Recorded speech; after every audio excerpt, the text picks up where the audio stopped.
Whoops. Good evening, everyone. Welcome to another fantastic night of Fandom Access. AJ and Karen here with you. Jamie will be with us shortly. Big show tonight. Big, huge. Bigger than I thought it was going to be when we ended last week's. Because we've got finale Resident Alien, Three Body Problem, the premiere of the first two episodes of Discovery. AHS is back, and of course we've got Shogun. So, and in between there somewhere before Jamie leaves, my surprise. Oh yeah, I forgot we have a surprise this week. I'm so excited. I'm really looking forward to that. Okay, well, since we're not gonna have Jamie, want to get a little Discovery going? Sure, why not? Okay. Well, I had seen these episodes a couple weeks ago, and then I just rewatched them today to bring myself up to speed again. I was so happy to see this show back, and I'm so happy to see how they're approaching this season. Like, I feel like Discovery is one of the darker entries in the Star Trek canon, and it's really lightened up for its last season. Don't you think? I'm not sure what you mean by lightened up. Well, I mean, it has a real like national treasure kind of feel to it, or you know. Okay, I get what you're saying. Yeah. Creators have said Indiana Jones was a real inspiration for this season, and even in these first, I've seen 4, but even in these first 2, there's sort of that like, oh, we found a clue. Let's, solve the riddle, find the next clue. It's kind of fun, right? It's kind of the stakes are high. It's always about potential annihilation of the galaxy or,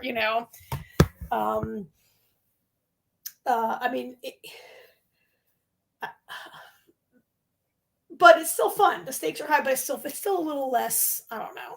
I don't know. I found it a little lighter and more fun. I'm thinking back to that horrible first season slog where 3/4 of the dialogue was in Klingon.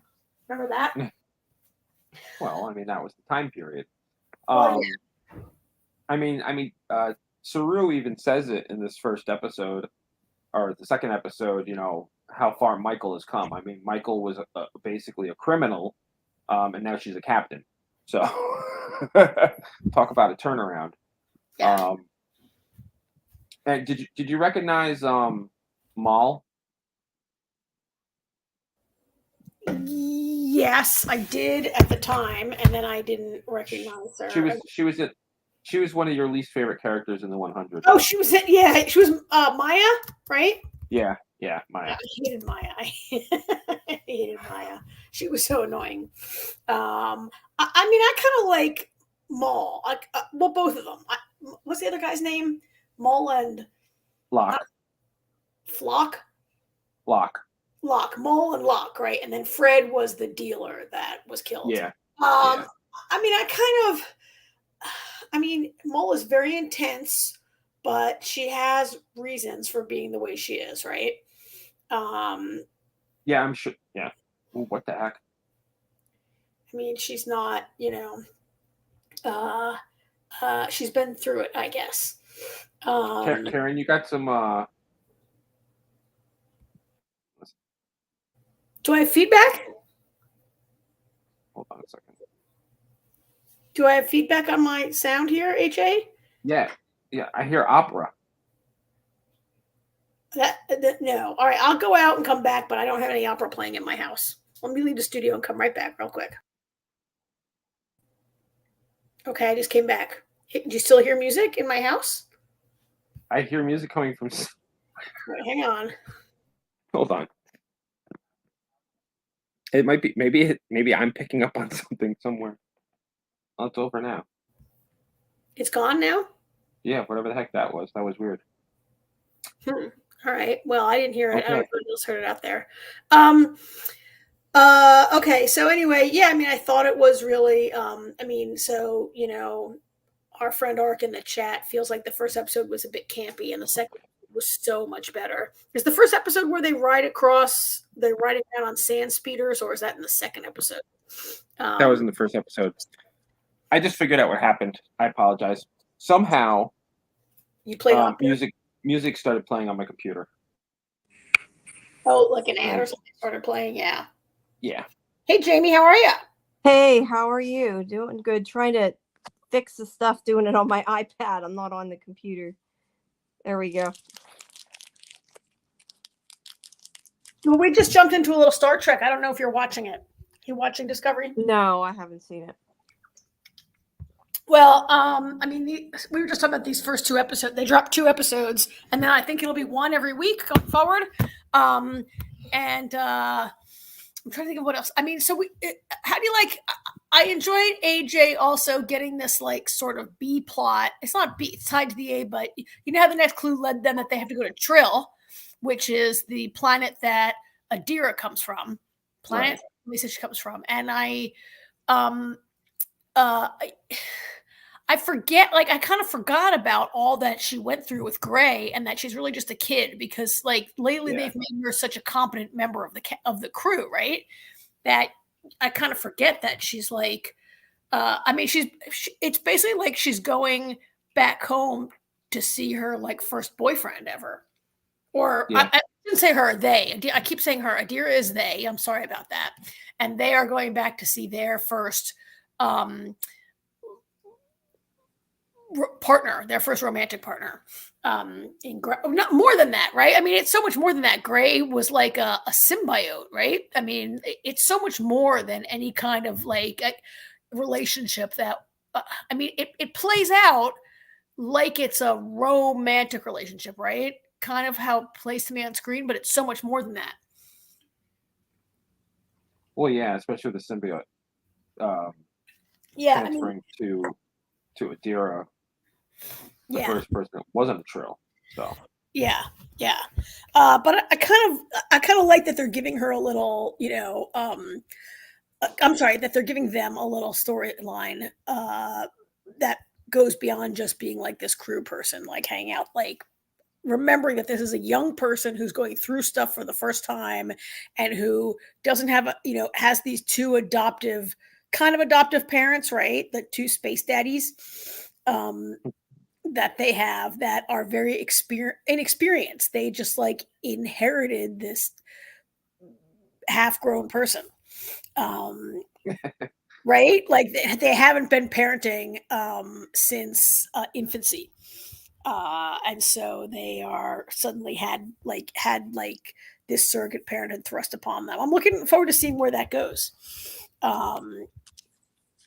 And that the show is having time to give everyone their little stories. There also is so much about Doug Jones and the Saru and the Vulcan president that he is engaged to by the end of episode 2, right? Yeah, that was kind of exciting. I mean, to see Saru go to be like, going to become an ambassador to a cluster of planets, and I mean, Saru has really. I mean, talk about how Michael has come so far. Saru has really come very far, also. Well, they all have, and I was really happy to see Tilly back. Oh yeah, and we got a little like drunk Tilly scene, or a little. Oh, that was funny. I know she was drunk, but under the influence for sure. That was pretty funny. I mean, she's definitely a favorite character. I would hope. Go ahead. I was just gonna say, I hope what they're gonna do with Tilly is, I mean, I hope she's around more than just the 1 episode, but I think it's also gonna kind of be a little bit of, hey, don't forget to watch Starfleet Academy when this is done.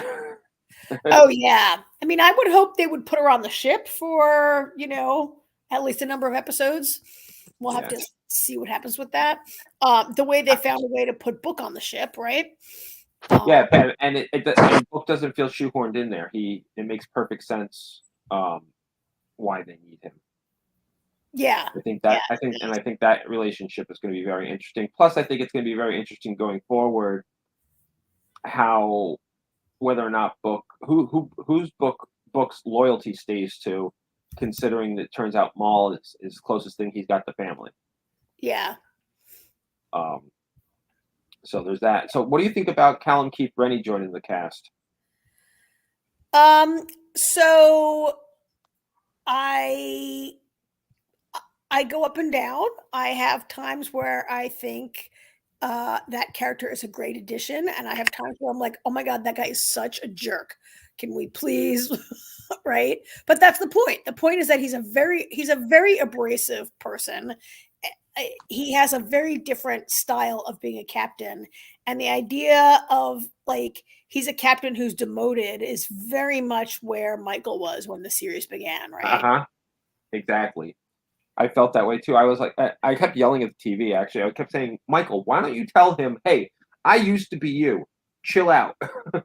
Yeah, I was a captain. I'm a captain again. She was never as much of a jerk as he is, but No, she was definitely abrasive and didn't know when to shut her mouth. But yeah, which is and he's the same way.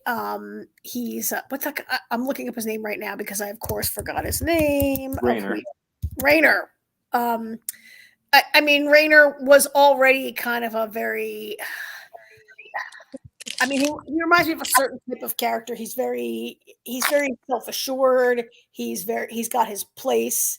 And he already was a jerk, and then he finds himself like sort of demoted, and he's even angrier, right? And he's going to make mistakes, and people on this ship are going to have to school him a little bit and how to be a bit, I guess there's a way in which Michael and her crew are kind of unusual, the way they get along and how they act, but they're kind of not also, right? he's kind of a perfect fit actually because of the way they are. Yeah. He's going to be great. He's going to be such a different kind of number one than Saru was.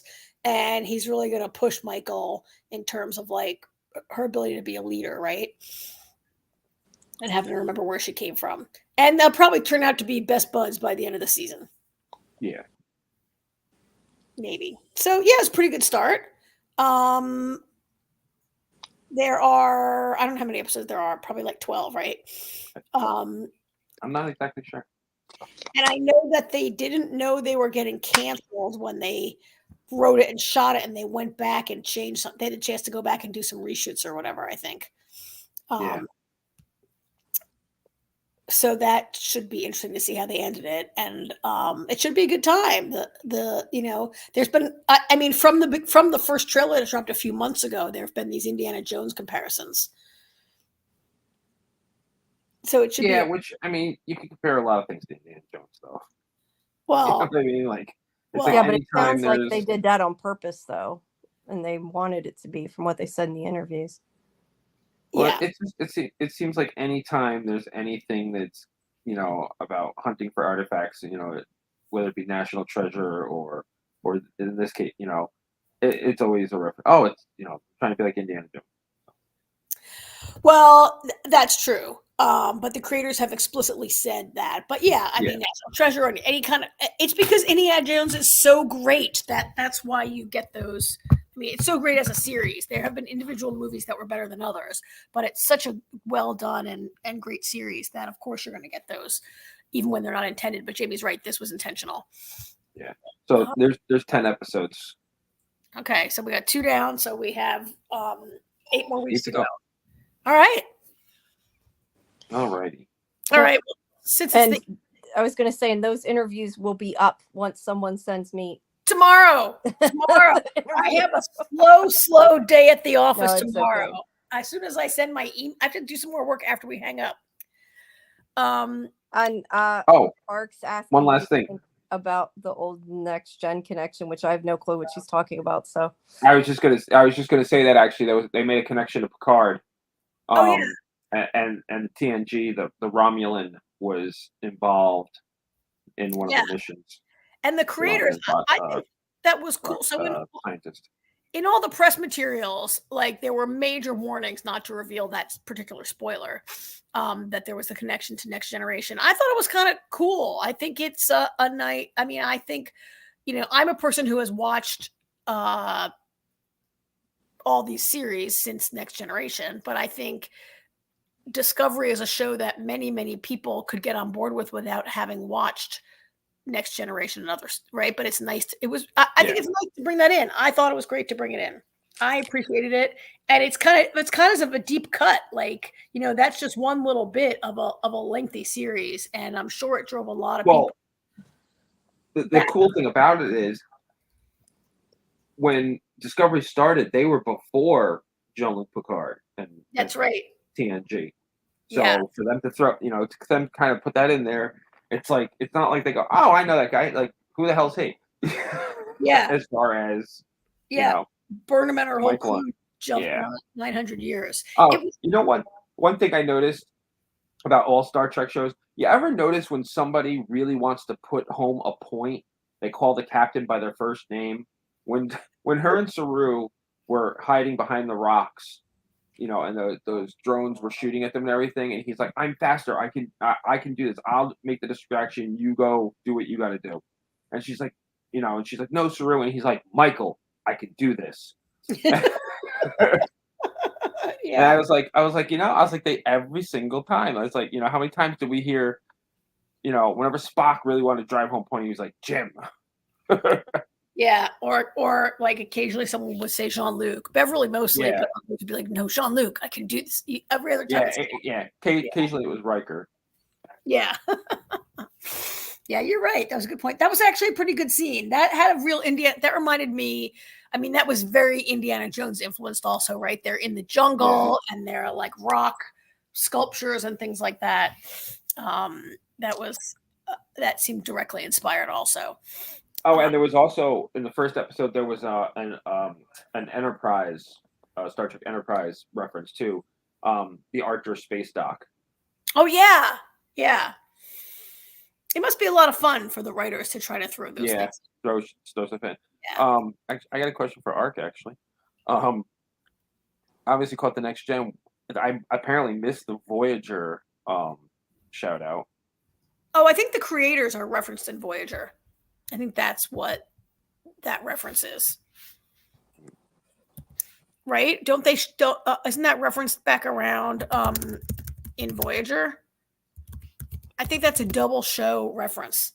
I think that if I am correct, I don't remember everything about yes. them. Ark said yes. Okay, I don't remember everything about the creators, but I'm pretty sure that comes back around for Cisco. Gotcha. And we'll have to go to Wikipedia. We'll have to go to the boards to remember all that. Anyway, we got a long way to go, and this should be. I've seen the next two, which were really fun, but I haven't seen the whole season, and so this should be pretty. I think I have high hopes for this being a fun season. Yeah, I do.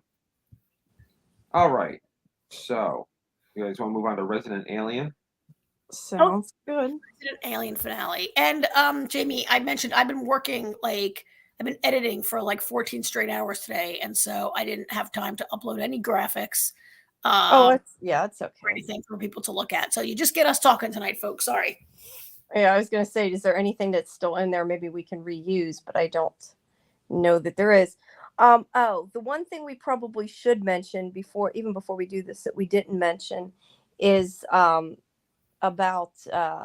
Quantum Leap. Oh, shut up. Quantum Leap canceled. Oh, I'm surprised at that because I'm not. It's NBC. Yeah, I'm with him. Although they've been doing a little better with it. Like, they did more of why am I I don't know why my brain isn't working, but the dinosaur one. La Brea. La Brea. Yeah. I kept wanting to call it Last of Us, and I'm like, what is wrong? La Brea. They gave it more time, let it finish out. So I'm a little surprised, but yet at the same time, I kind of feel like AJ Ark's heartbroken. Yeah, I'm unhappy that they canceled it. I really liked it, but now I'm surprised because I thought it was. We should probably show Quantum Leap while we're talking about this, because if anybody tunes in, they're going to be like, "What? They canceled this?" And that's not what we're talking about. Well, we don't have a Quantum Leap overlay. Oh, you took it out. Okay. Yeah. Yes. No, I'm surprised because I thought that Quantum Leap was performing well for It was. and that it I was did had too. good ratings. And so that is what surprises me about the cancellation. I wouldn't be surprised if something like Resident Alien gets canceled because it's not a high performer. And the ratings have been low, but something like I thought Quantum Leap was doing really well. There's no rhyme. Listen, I mean, let me just throw some TV shows out there. The Event. I keep forgetting the name of that show where they lose all the power. Revolution. Revolution. And yeah, it would be cool if Netflix. So The Event, Revolution. Was Timeless on NBC? Yeah. Yeah. Let's see what else. Yeah, that's why I'm not as surprised either. I mean, like, I'm surprised because I thought it was high concept. Good, but it's a high concept show where, we're going to talk about Resident Alien in a minute. Resident Alien is not a high concept show. It's very straightforward. Quantum Leap, you need to have somewhat of a brain, and NBC doesn't like brainy things. They say, "Oh, let's get." I'm sorry. NBC has repeatedly proven over and over and over again, if it's too high concept, if it's too smart, they can't let it go past 2 seasons. When is the last time NBC had a really good hit show that wasn't a cop show or a firefighter show or a doctor show that went more than 2 seasons? Okay, but that's network. I mean, CBS isn't doing those shows. ABC isn't doing, high concept is not. The only place those shows have ever succeeded consistently is Fox. It's the only place they've really ever consistently. I mean, ABC had lost. ABC had lost, and that was, the Enigma. Oh yeah. Yeah. Well, I don't think anybody knows why it was canceled. There's people at NBC. There's people at NBC going, "We canceled it." Yeah. I mean, it's just there's not that many like decent sci-fi shows on, and it's just kind of sad when they get rid of them, But I mean, hopefully they could find a new home. I mean, yeah, hopefully. And streaming is always, I would think, a possibility. I mean, they do good on streaming. Yeah. All right. Well, they canceled. A lot of great shows have been canceled in the past. They did let about Timeless. They did let Timeless have an ending. They did. And it's gone, and hopefully something good will come along. But we're all really sad about it. It was a good. It took me. I as usual took a few episodes to come around to it and really enjoy it. And it's unfortunate that it really ended on kind of a cliffhanger, right? Like, there, kind of a big cliffhanger. I got to say this, at least it was better than the original Quantum Leap finale's cliffhanger. Fair enough. At least they didn't misspell the lead character's name. There's that too. There's that. But anyway. All right. Resident Alien. Let's move on to Resident Alien. This was the Season 3 finale. Season 3 finale. And it has not been renewed yet, but it sounds like from things I'm reading that it sounds like maybe the cast and crew think that might be, but I don't know. There's definitely, I saw there's some post like on TV Line. There's like an interview with I think it was Chris Sheridan. I'm not positive. Like that he at least had plans for it, but I don't know. Nothing's been said or anything. Writing. Right. Yeah. So there were some huge revelations in this. This was a big finale. And this is a big cliffhanger. That's why I did not like. This is not good if it ends up being a series finale. Well. Yeah. That'd be very bad for a series finale, but It's not. hopefully- This is in no way an appropriate series finale. Sometimes No. a season finale can work as a series finale. This cannot. There are huge, huge things. I mean, I think the switcheroo with the Mantid was kind of, you saw that coming the minute the son, is his name Richard, the guy, the son, the alien hunter's son, who is imprisoned by the Greys and lives up there, right? The minute that he says, "Oh, that's a Mantid, watch out for them. They're shapeshifters and they can get in your head." And I'm like, okay, for the whole rest of the episode, I'm waiting for who he's going to switch with, right? Yeah. And there were multiple times, but I mean, I pretty much saw that when Harry was flying the ship down. I'm like, oh, that's like, is that the Mantid? Or there were a couple times that I was wondering, like, there were anybody who was up there could have been the Mantid, right? Yeah. So that was kind of not the biggest surprise, but it's kind of a surprise that they introduced that in the season. I don't know. Yeah. I tell you That's what, why it doesn't seem like it was definitely written that they intended to come back. So, I mean, Well, yeah, I would obviously. think that I mean, I don't know. It's hard to say it. I would think that means maybe they do intend to come back and they just haven't announced it. But the way things are anymore, it's hard to tell. The thing is, the Sci-Fi Channel does not have that much sci-fi. It needs to keep what it has if it's good and bring it back. It's very. I mean, they could have. They might not even know. They might have, wrote it hoping they come back. But if they haven't been told anything, I mean, they're going to write what they're going to write. But I will say one thing: the reveal of the Mantid was amazing. Having Max, that was awesome. Be the reveal. That was great. That was so funny. That was pretty good. Yeah. I mean, yeah, I hadn't thought about that. And poor Max has lice. Oh yeah. Yeah. That was like yeah, that was a pretty good reveal.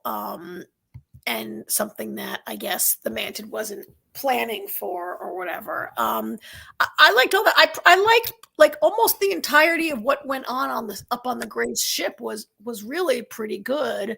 Except I was wishing that they were going to find a way to save all those babies, particularly at the time when they were planning to set off a bomb to destroy the whole ship, and they were going to leave like 20 human babies there and just save the one. I was like, wait, what? Of course, then in the end, it turns out that it's not a ship. It's the moon. It's the moon. Another huge reveal, right? And I guess you can't kill that or blow that up, brother. Well, if you blow up the moon, you destroy our own planet also, right? Yeah. So, not that they would necessarily know that. Knowing Harry would absolutely know that. He's very smart. Yeah, and Harry might, but they would. I think, not for nothing, I think Asta knows it too. Yeah. I guess that's true. Maybe not Darcy, maybe not so much. That's what I'm saying. But they didn't know it until they escaped without blowing it up, right? Right. But that was kind of huge, and I guess the babies are all still up there, right? Except for the Hawthorne baby was rescued. But all the babies are up there. Really liked. I liked that Darcy took the baby. Well, and that was kind of obvious that Darcy was going to grab the baby. Yeah, she's going to have to explain it to them, though. I tell you what, though, did either of you get the feeling when they had that little musical montage at the end and they did all those different things where everybody's at, and that she was going to keep it? Yeah, I definitely thought that. I'm like, why is she looking around? And when she went to knock, I was actually waiting for her to put her hand up and not knock, but she actually did. So I was like, okay, because I was like, what would be the point of that? I don't know if it was showing. I know what the point is. I know what the point is. The point is that Ben and Kate don't have a baby and are suddenly gonna have this kind of big old baby that's like not exactly born yesterday, and Kate was never pregnant as far as the neighbors know. So maybe she's trying to not be like showing up with a random baby at their house for everyone to see until they can like have kind of a plan. Yeah, but it was just weird looking, like Darcy was like, it was a feeling I got. And no, I definitely got that too. And like I said, I don't know if maybe it's just showing that Darcy changed. Like maybe, I don't know, like maybe before she might have been, for herself and thought I could have the baby be my baby. I mean, I don't know why she would want to keep the baby, but I'm just saying that's the only thought I could have, because I definitely thought that too. I thought she was going to not do what she did, but she obviously, knocked. I do wish that we would have gotten to see that reunion though, because they knew they at least know they have a baby now, and even if she didn't remember being in the ship. Yeah, I mean, it doesn't mean you might not in next season. Like if they picked up right from there, you probably won't. But I did like, sometimes not showing something is better. I really liked the scene where Kate and Ben both like confess to each other what they know, and you don't hear any dialogue. You just see the camera pans back out the window. Right? Yeah, that was done really well. I thought that sometimes you're not able to. That you couldn't write anything as good as what I just might imagine in my head that conversation would go like, That's true. That was I like that. I agree. And maybe like this show is like never gonna like people like seeing their baby that they thought they lost is like maybe that's. I guess that's really emotional and serious and not really what the show is. So maybe it's better for us to imagine, for us to just feel like for ourselves what that would have been like for them. And I think that maybe they wanted to really make that scene be about Darcy and not about Ben and Kate. Like so much of this season has been Darcy's journey to like try to do something with her life, right? Mm-hmm. Meaningful and be remembered, and maybe the minute you hand that baby to Kate and Ben, you take the spotlight off Darcy's arc there, and so maybe that's they wanted to end it like that, so it could be Darcy completing her task or whatever. Yeah. No, I'm falling here, but no, that makes sense. There was one thing in the episode I was disappointed in, and I felt like Liv didn't get enough screen time. It was like her and Mike's stuff was funny as always, but I feel like they gave more to Mike in the episode. I mean, hell, Mike gets to see the alien at the end. Yeah, I know. Episode. I would have rather Liv see the alien, but or them be together. So that's something. That was definitely surprising that Terry O'Quinn's character is sort of alive. Hold on. That is such a freaking Terminator reference, though. I am coining this right now, so it's mine. Robo-Lock. Robolock. I like it. I like it too. I'll have to call him that. But I said that when I said the kids and I were watching it, and as soon as I saw him, I was like, "Oh my god, look, it's Robolock!" And Artie got it right away. Damon was like, "Huh?" And I was like, "That's Locke from Lost." And he's like, "Oh yeah." Yeah, he didn't live. He didn't get the Robo part because Damon has not seen RoboCop Cop yet, but Artie has. So yeah. I mean, I think they could be for Liv to find that doesn't. Liv's already Liv is a believer already, right? It validates her though. But I guess Mike finding it validates. But then again, Mike finding it, if Mike admits it to her, then it might not matter because we don't know what he's going to say to her. We haven't, Yeah. He might tell her. He could continue to try to be in denial, right? I don't know how you could be in denial after that. I don't know. How long was Scully in denial? Fair. Oh, that's a conversation for later too. Yeah, that's a whole nother podcast. Yeah. But I mean, I could see Mike still. I mean, Mike denies so much of what's right in front of his face that has nothing to do with aliens. He denies Liv's, capabilities. He denies that he messed up his relationship with his girlfriend, although that seems to be fixed now. Like Mike lives in this total. I could see him trying to not have his worldview rocked by, I don't think so this time because he kind of took a step forward when he opened up to Torres. When they had their little conversation, that's the most open and honest I've ever heard Mike. Yeah, I like that scene. That was a good scene. So. Well, and he has to come around because the joke is getting old, and how long can you go on with him not catching on and being read into the situation, right? Mm-hmm. Yeah. I mean, other huge things that happened. Joseph came around now to Harry and the human side, right? They were going to kill him too. Not for nothing. When you look at it, you think I hadn't even thought about that. When him and Harry are having a conversation, he's like, He's like, wait, so that means all hybrids die too? What the hell? Like, this is bullshit. And he's like, and the medical plan is garbage. Yeah, then they start talking about medical plans, which was funny. Yeah, that was pretty funny. He has not grasped a lot of the stuff. No, but that was funny. But yeah, there's that. There's also the fact that I still call her Linda Hamilton. I can't think of her character's name, but she went through the portal. Oh, that's right. oh, yeah, that's huge at Which the is end. kind Yeah, of a big thing. Yeah. Yeah, that was the little montage. I forgot about that. She goes on Yeah. the ship. yeah. Go up to the moon. But I mean, they do. So they're not renewed yet, but I see this episode as like moving a lot of the pieces around to bring towards maybe one more season. One more, yeah. Final season, because Yeah. Joseph is on their side. Robert came back, and Robert's back now, the son. The alien hunter, Peter Bach, Robo Locke, is back, right? And he seems to be Robobach. everybody is like, okay, except for Harry. Harry, like, as it ends, the Mantid has impersonated Harry. And I mean, also a clue there also was when Harry's like, "Oh, Bridget's gone. I don't want to talk about it." And I'm like, "Wait, Yeah. they killed the baby off screen, and Harry doesn't even Well, care." Yeah, after I- he just grew, we just watched all that growth of him deciding he loved Bridget. It didn't make sense. Yeah. So Yeah, it's I like- mean, I felt like they didn't kill Bridget off screen. My actual first thought before I even thought about the Mantid was, I thought that there was another plan in motion, and the baby was staying behind for some reason.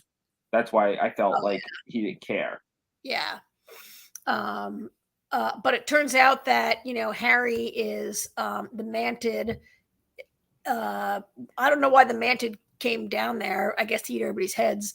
I was gonna say to eat everybody. Yeah, that's like he decapitates them. It's like, okay. I didn't know what was going. Like when he didn't like the pie, I was like, wait a minute. I was like, I don't care what mood he's in. If he doesn't like pie, there's something wrong with Harry. Yeah, they should have Yeah. picked up on that. Yeah, if he doesn't even like pie. But, he's trapped up in the cell now. Bridget. With Bridget, although the Mantid is gone. Maybe, I mean, who knows if they have more Mantids up there, right? But I don't know. I mean, Harry. However, Harry got himself trapped. I mean, if the Mantid can get inside your brain, maybe in your mind, maybe the Mantid like compelled Harry to let the Mantid out of the cell. Like, okay, the Mantid. Here's the thing: is the Mantid a prisoner also who just eats everyone it can, or is the Mantid a fake prisoner, tool of the Greys to kill its prisoners? Which kind of doesn't make sense, right? Seems like I think it was just a prisoner. That's how I took it. I think it's just a prisoner that prisoner. got Why? away. I don't know. Well, in which case, its presence on Earth is not part of the Greys' plan, but maybe just more No. about making its escape, right? Yeah, that's Yeah. definitely what I thought. It has escaped and it's on the I think I definitely think the Mantid is going to make things kind of interesting next season as now. Yeah. Here's the one thing though: they come back next season. I'm saying it right now. If we spend more than one episode of nobody knowing that that's not Harry, it's going to drive me nuts, because Max knows, and all he's got to do is go tell Asta, and problem solved. I mean, not solved, but at least everybody will know. I don't want to have 5 episodes of nobody knowing that Harry's not Harry. Well, I don't want them having 5 episodes of trying to get Harry back. Well, either. Well, fair. Also, Robolock can see aliens. Yeah. True. It's not just Very Max. true. Max and Robolock both can see the aliens, different kinds of aliens. So yeah, there's no reason for it to last very long. Plus, people should notice that Harry's acting weird, and That's just when does Harry weird- ever not Yeah, act well, weird? weirder Need to than be weird for Harry. weirder than normal. I mean, acting unusual for Harry. You know what I mean? Yeah. Um, Yeah. It's just nobody in that town except for Asta seemed to realize he's acting different than Harry to begin I mean, with. Asta would definitely look. Everybody Asta would immediately. notice. No, but I just mean nobody seems to notice that this doctor became this weird guy. Yeah. That's Um, kind of the stick of it. Yeah, and certainly, yeah. I mean, I think they all will. I think AJ's right. There's no reason for this to drag on. It would be very Right. It would annoying. drive me nuts. So what do you guys think about the moon? So I think that the moon is not the Grey's ship. I think the Greys like built a underground base on the moon. Like the moon is the moon. That's what I The moon think. is not- Yeah, that's the what moon is- I assume. Yeah, I think. Yeah, I agree. I think they built a base in the moon. I mean, otherwise it would have to have been there for the entirety since of written history, since humans Right. looked up and saw the moon because nobody noticed it being switcherooed, right? So I think they It just could be like Doctor Who. yeah, like Doctor Who. I think they just built a base inside the moon. Yeah. Um, Karen, is that you or AJ? Is that your digging microphone? the hole. That must be AJ's super mic. Yeah, it's his super mic. He's like, I don't know what he was doing, knocking down the house or something. So yeah, so I guess that sort of covers everything that happened. It was really good, right? Yeah, I I really would liked hate- it. I was would hate just for- mad that they didn't end it because I'm worried they're not going to come back. I hope Yeah. they come back. Sorry, I didn't mute quick enough. I would hate for this show to be canceled with that. That would be one of the most disappointing endings. Well, of a you know show. what? Yeah. I'll say this. Yes, it would be disappointing, but it's on SciFi. You know what I mean? As a creator, I don't want them dictating their story on a what if. I don't want them going, well, if we get canceled, then Yeah, but this is how we're gonna tell there's the story. something to be said to make a finale that works as either, though. We know they've done it before, and I feel like if they if you're thought telling they a were going to story, be canceled, they yeah. would have, which makes me Right, I think understand what you're maybe saying, Jamie. they're not. But I as irritating as it is to us, the viewers, I would rather see their vision to what they were doing than what they did in case of. Because I mean, who knows what the story becomes if they do that? You know what I mean? I agree that you can't produce good television if you're always If you're trying too worried about it. Yeah, I you're agree with always hedging against cancellation. And this was really Yes. good. I mean, I know it has not been performing, although I disagree with Jamie. I think that the network SciFi right now is largely science fiction and horror programming. horror. Right? Yes, They but got sci-fi. They got Really? Surreal Estate. They have that vampire guy who wears a little stocking hat. Reginald. Yeah, and Surreal Estate in this. Isn't that it? Or am I like blanking on something? They got the Ark. They got. Oh, that's true. The Ark too. I don't know if yeah. was Astrid and Lily Save the World still on or canceled. I don't think it's coming back, but I don't know. They have. I mean, they have a lot of. And I don't know if they're still showing things like. So I don't like reality television, but their reality shows have been tied to, like there was Face Off, there was that cosplay show, right? But those were years ago. I mean, that hasn't been anything recent. Okay, well, whatever. It's a lot more than. Remember, Jamie, when they decided they were. It's more than it was before. That's not saying a lot. Remember when they decided they were going to get rid of all scripted programming and they were going to go like totally reality, and they had a lot more wrestling on and stuff like that all the time? Yeah, that was worse. Like, that was definitely worse. They're largely they're more committed to scripted programming than they were, but it's still got to perform, right? And reality's cheaper to produce. So I guess we'll see what happens. We've talked before that we're not sure that this is the cheapest show to produce. Maybe it's cheaper than Chucky. Chucky seems to have a lot of. Well, if they were to not show Harry as an alien quite as often, they could probably cut back on a lot of the budget, I would think. Yeah. And not have Bridget in it as often. Yeah. I mean, that's really good. Don't get me wrong. I like it. I'm just saying that's probably a big portion of the budget of those two things. Yeah. The season finale was way down in the ratings, apparently. I'm looking at like the season average is down. They're down from, I mean, the season finale was a little up, but they were drawing like I don't know. I'm looking right now at some numbers being reported. It's not, solid. So we'll see what they decide to do. It'd be great if they gave it one more season because it really. I don't think there's much more to be. One season will do it, right? Mm-hmm. Yeah. Yeah. One season will definitely do it. Yeah. So, all right. So, all right. Well, Hope we'll springs see. eternal. Mm-hmm. Yeah. Write your letters. Yep. Well, Write your fan mail. Yeah, let them know and post it on social media and stuff. I mean, it still has a chance. It's not like it's been canceled, so we can hope that it'll be. They just have to make their decision. They should bring Quantum Leap to SciFi too.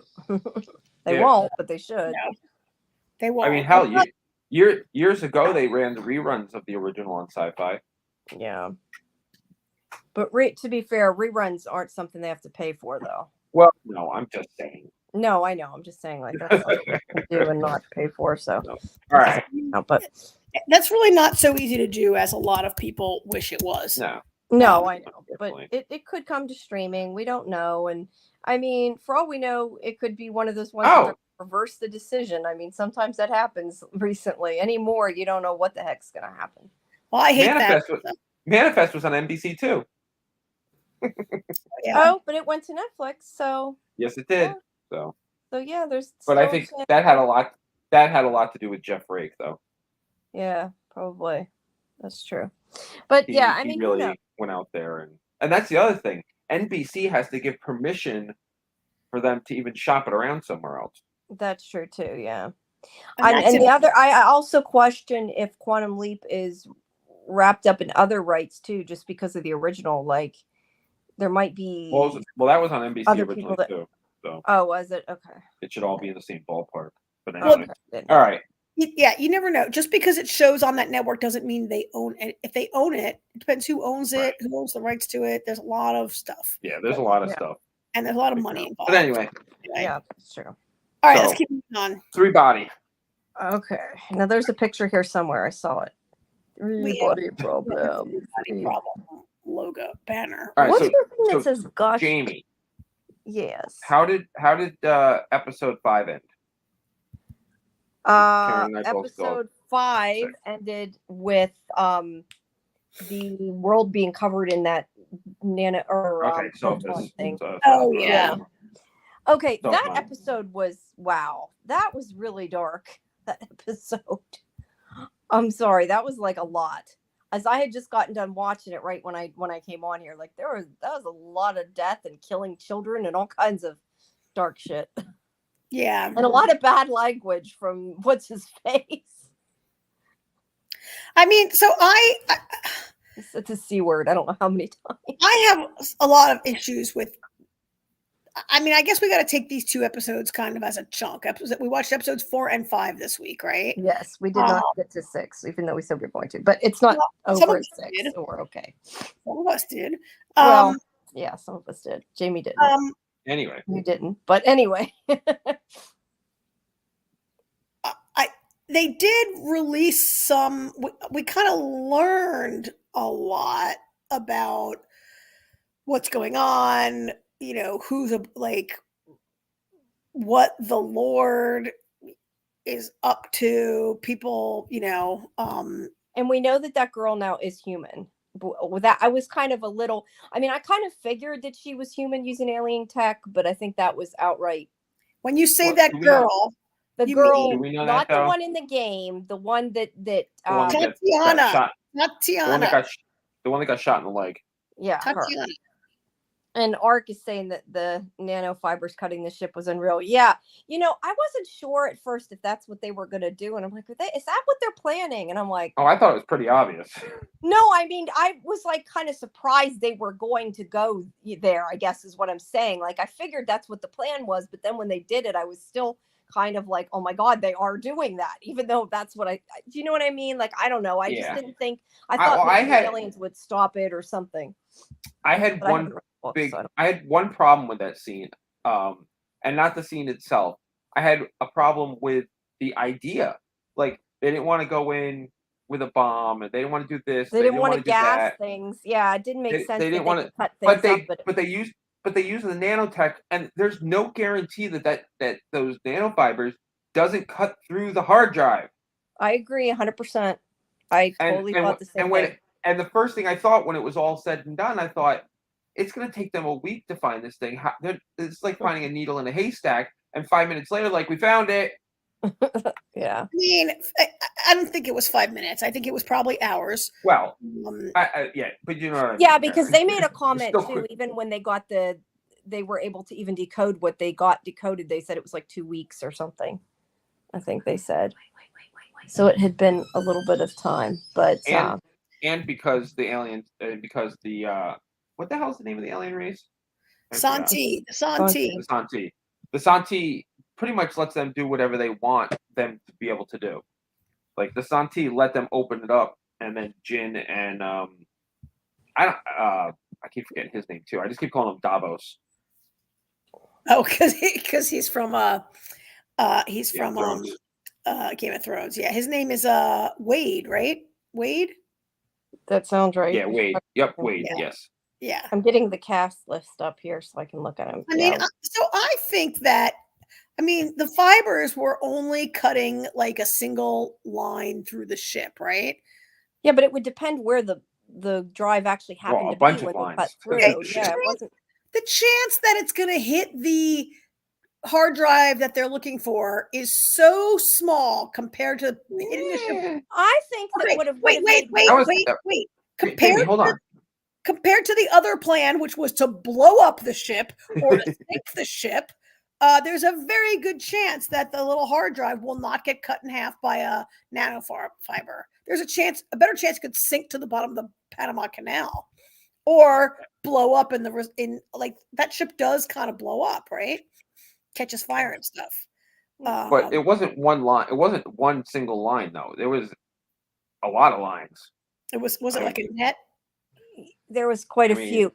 And that was kind of what I was wondering is, okay, they said they couldn't gas them, but I think they partly said with that they couldn't get close enough. They'd destroy it first because they didn't know if they'd gas everybody. But to me, it would have made more sense to like do one cut, like low enough that everybody couldn't have just kept jumping or ducking or something. Like they didn't need so many. I mean, I know why they did it. It was more effective as a visual effect, but I don't know. Yeah, it was cool kind of looking. I'll say that much. It could have. Yeah. Could have killed it. Super. I think of all the problems you have with this show, the way they get the MacGuffin is your biggest problem. Yeah, that's what I'm saying. That was it. It's like going through an egg slicer. She's right. It is Karen, like an egg Karen, Karen, how many times have we had these are the types of problems we have. I can believe in aliens. I can believe in this. I can believe in that. But that doesn't make logical sense. Yeah. I mean, I thought it was a pretty awesome scene, and I don't really care if it was. No, it wasn't awesome. Oh no. I mean, it doesn't kill the show for me. It's just like it's just funny to me. Yeah, it's just something that sticks out. I thought it was great. I think Ark makes a great comment. That's why I said like an egg slicer. Yeah, going through like an egg slicer. Yeah. Oh. That's exactly what it was like. Yeah. Now here's the thing that I question, and I don't know. Does her name's Vera, right? I get the Vera's dead. Person's name. No, Vera's the one that Vera's mother. What's I want to call her? Yeah. Her name is Yay. Yay. Okay. Yeah. So the thing I wasn't 100% sure of, or I guess quite getting, is Yay obviously condemned us, and she even said to the aliens, come kill us, essentially.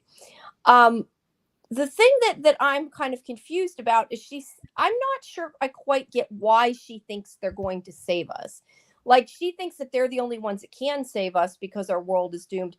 But in no way did they ever say that they weren't going to kill us, and she never asked. That's the one thing I kind of am struggling with, and I don't know if I missed something or am just taking it different. I don't know. She thought that they were coming to coexist.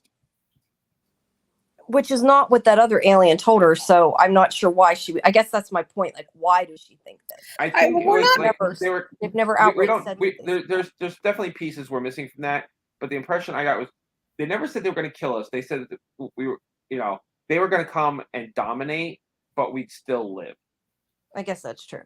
And Ark is saying how they've screwed us because now they think we can't coexist. I also and Well, yeah, again, because this Evans isn't. is an idiot.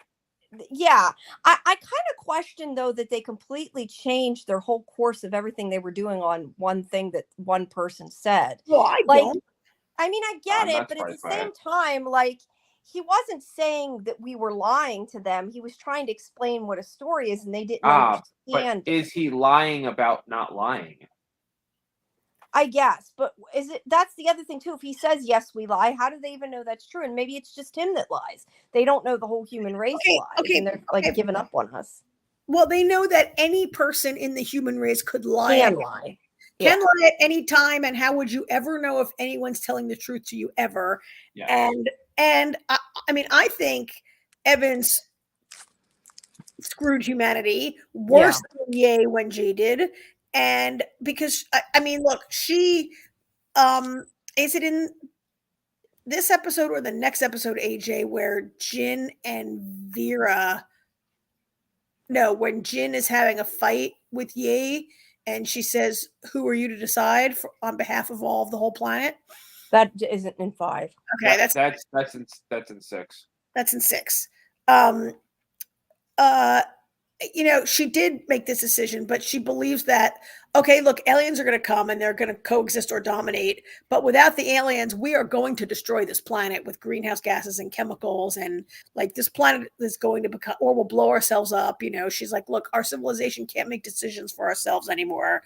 We're screwing everything up. We need these aliens to come help us.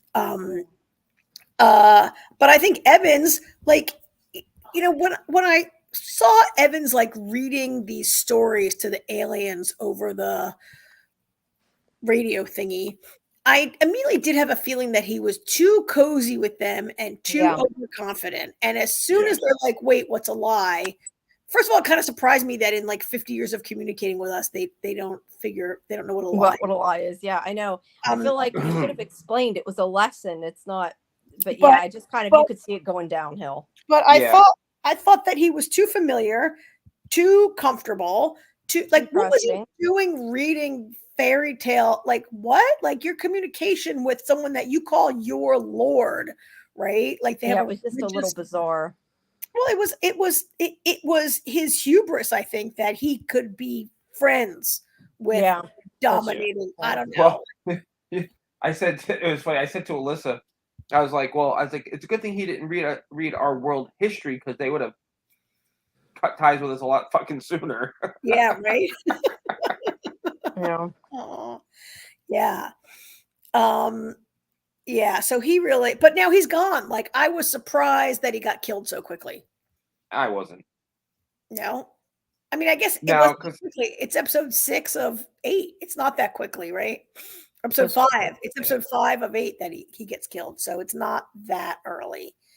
But yeah, I kind of thought maybe he would survive somehow, or they would, like, I was a little, like, it made sense, but I kind of felt like you, like, I was a little surprised at first that they killed him too. Yeah. I was. I don't know. My main takeaway from the episode, like I said, I was more just like shocked they did that. I mean, like I said, not that I didn't expect that's what was coming, but it's just like it was really powerful and it was done really well. But it was just like they just killed all those kids. I don't know. That's what I just kept thinking. They killed all those people. They're awful. I thought it was very well directed. It was. And there were some touches as different things get like not just the children, but other like parts of their sort of normal life on the ship get kind of sliced. And you were reminded multiple times that you were killing kind of normal people, but then the characters, particularly Wade, keep reminding you they're traitors to humanity, right? But their families aren't necessarily, just those few people. But the whole plan is to raise your children to be traitors to humanity for generation after generation for 400 years. Their children are traitors to humanity. Yeah, I know. And I mean, it's war, and children do get killed in war. It's just usually they try to avoid it, and more so on a television show like this, it's kind of surprising that they just went ahead and showed them all die. But that's the thing. I mean, it's definitely a gray area, but the fact that, I mean, like Wade says, I mean, Wade's a jerk, but he's not necessarily wrong. Like, these people are literally traitors to the Yeah, and they're entire trying to human save race. the planet. It's much more important to save the planet than to save. Although that gets into Yeah. the morality issue. Of the I mean, men to be who feel, fair, but some of those kids can be like, "Oh, mommy said this is the best way." I mean, when those kids get, older, they could be like, "Mom was a nut job. Like, dad was yeah, crazy too. Like, why would they have agreed to this? This is stupid. I'm switching sides." You know, obviously they'll never get that chance now because they're all, sliced and diced. But in that moment, I mean, I get it. I mean, I have there's to. casualties in war, and No, as there is. Yeah, shitty as it is that they killed all those kids, um, they had to, eh, or at least it seemed to there's no them. way around it. No way around it. And Yeah. to be fair, they all right. Say I don't know how many people were on that ship, but say they just killed 1,000 kids.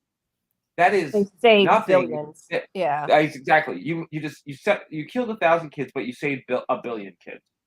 Because yeah, when the aliens get here in 400 years, they're just going to slaughter everybody. yeah. No, you're right.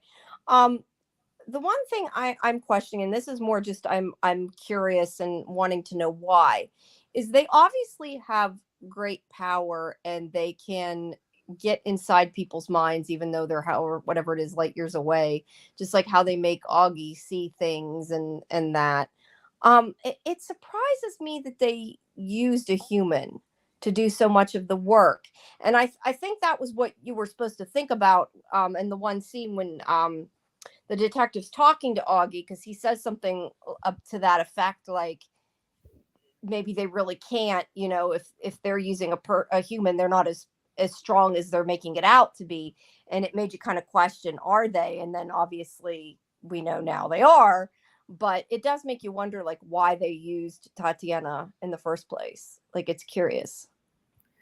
I mean, Tatiana's probably not the only person that has Yeah. conducted missions Well, on behalf of them. I guess though, converting people and making people believe in them probably makes it easier though too. I don't know. I mean, she's not necessarily just converting people and making them believe. Like the Oxford They're also Five, getting the scientists too to help. the Oxford Five have been targeted since they were very young. Vera's mother is Yeah. right, is the originator of the whole plan, and the rest of the Oxford Five are like best friends who've like studied. Like Wenji was like another mother to Jin. They're all very. It's not like none of this is not planned, right? Right. Yeah. So like she's not just like converting. Like Tatiana's not just walking up and converting you. There has been they've been exerting forces on your life that you don't even know about for years to set you up maybe for that moment where Tatiana walks up to you, right? And delivers a couple lines that she's asked to. I guess I'm just curious why they need her, like why they couldn't have done it in a different way. Because they need well, okay, they're many light years away. They can't show up and do it themselves for another 400 years. They need agents on Earth, right? They can't. Yeah, and they had to find a way to get that proton or whatever here too. They needed some way to do some of those things. I mean, they're capable of projecting I mean, by the end of this episode, they're capable of making you see. We can make you see what we want you to see, is what they say, right? It's not really clear. There's so much I want to talk about in these episodes, but it's not clear. It's clear how they can they seem to be able to control our technology, right? And they make that message you are bugs to everybody by the end of the episode, right? Yeah. I can even see how they could make the sky, make the stars wink, or make the sky appear to be that reflection using some kind of technology. I don't really get how they could make you see in your mind or in your eyeball a countdown clock. Yeah, I don't either. I have to question though, I guess originally when they thought they could somewhat trust us, they were just making us stop using technology, so when they got here we couldn't defeat them, and that's why they were getting rid of science, I guess. Yes. Basically. Okay, that makes sense. Yeah. That makes more sense now than it did before. I love that. I mean, there are some things to like about this episode. I mean, I did also what Arca said in the chat. I love that scene also when she listens to when she listens to the tape of Evans telling the story and getting caught, like, And and she realizes, like, what has he done? What? Yeah. What has And he they're not- done? And also, like, I just devoted like 50 years to this, and now, you like, destroyed it in 5 seconds. yeah, like, not and not so much what he did, but what she did. Like, her life is her life wasted now? Like, right? Like, yes, he did it, but she's put so much into this, and now, like, you devoted your whole life to this, and the thing you believed in goes away. Like, what do you even have in your life? Yeah. Right? Like, it was kind of sad, but kind of not sad because she invited aliens to come and annihilate us. Yeah. I don't really feel that sorry for her, but No. I digress. I love the part where Jin and Wade go into the game and the Sophon is explained to her, or I don't know if that lady is a Sophon, but the lady with the sword explains the whole thing about how your science evolves so much more quickly than our science. Yeah, that was cool. And by the time we arrive, They keep being destroyed. Yeah. you'll be able to destroy us. So we're going to take away science right now. Which And- is why they were doing it in a more gentle way, I guess, originally. And now they're like, nope. Well, I don't know about a gentle way, but a more secret way. Well, that's true. Yeah. Because it was making people commit suicide or killing people. So we thought they committed suicide. So I guess that's not gentle, but it's more. I mean, they didn't make any. I would argue that we don't know. I'm that not they sure if they made- actually made them, if they actually got them to commit suicide because they were scared because of the countdown, or if they murdered them and people thought they committed suicide. Vera kills herself because she found out that her mother betrayed humanity. Not because science didn't work. Vera No, but she had the count. Well, we don't really know she had the countdown though. No, We're we don't assuming know. that we don't know. She had the countdown. I guess that was more an assumption at the I beginning. think Vera found out, and that's why she did that. That makes sense. That makes a lot of sense. Karen, Jamie doesn't know that part about Vera yet. Oh, is that in episode 6? Yeah. Oh, sorry. Well, no, but I mean, it makes sense. We only know of one guy who clawed his own eyes out, and like one other person who committed suicide, right? Augie never came close to committing suicide that we're aware of. Although she might now because now if she commits suicide, I would believe she committed suicide. I hope she does. She's so boring and annoying, and I feel like I'm sorry, Augie, that you feel bad about what you agreed to do, but like yelling at other people because they're in the Navy. Like, I'm sorry, Augie, do you not know that like the whole thing of being in the Navy is following orders, right? Like, she's like all freaked out that he's like, like she thinks he's going to change his mind and agree with her. She's like, what do you just take orders? I'm like, yeah, he's in the Navy. Yeah, that's what they do.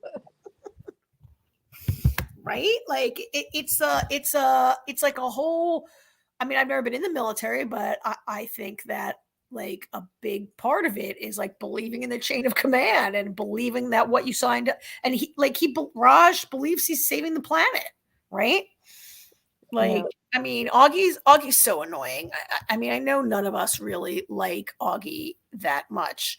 But she's really like, saying she thinks the scientist killed themselves. That's possible. See, I thought some of them maybe were murdered by Tatiana and they just made it look like that. I wasn't entirely the only person that we know she killed is yeah.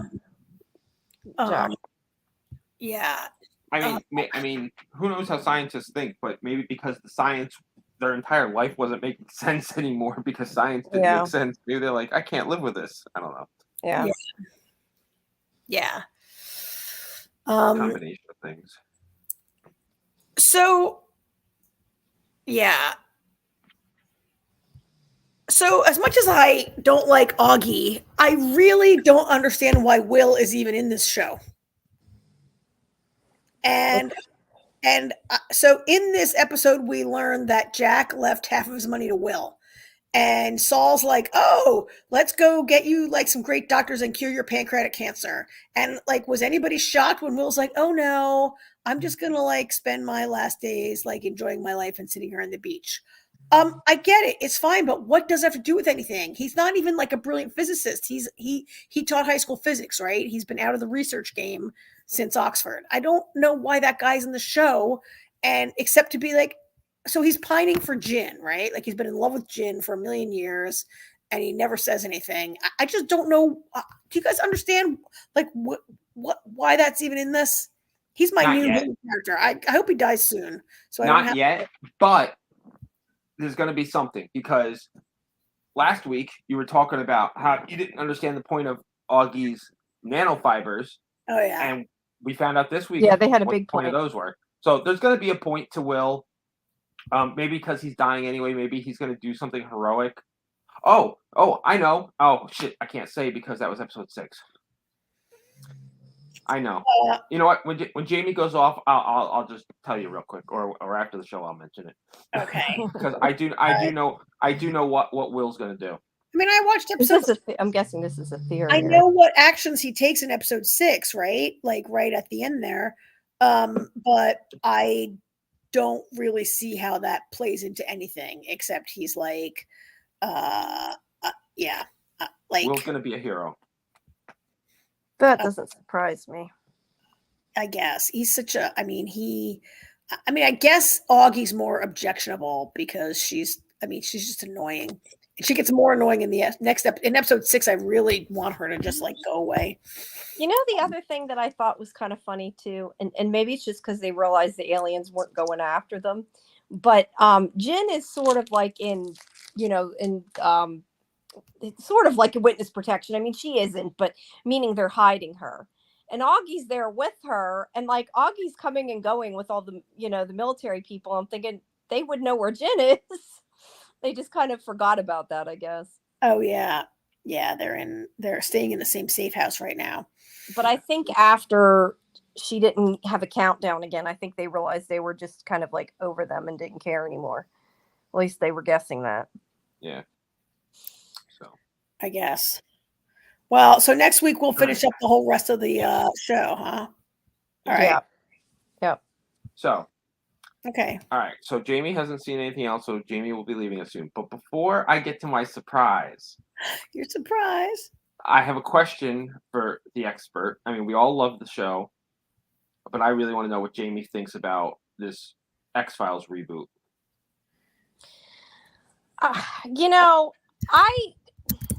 I don't know what to say because honestly, I'm always like, oh, I want any more X-Files I can get, but I don't want them to mess with it. And I think it's been too soon. I don't understand them making a new show this soon. I kind of wish they wouldn't. I mean, will I watch it? I agree. But I would prefer I don't know if I watch it. I feel like the story's been told. We got what we got with the revival. Just leave it alone. You know what I really don't understand? I seen this an article somewhere saying that Jillian was impressed with the director or whatever. I forget who it is offhand, but the one who's doing the whole thing. Yeah. And said that she would be maybe willing to come back for a bit. How would it make sense for her to come back as Scully if it's a reboot? That makes no sense.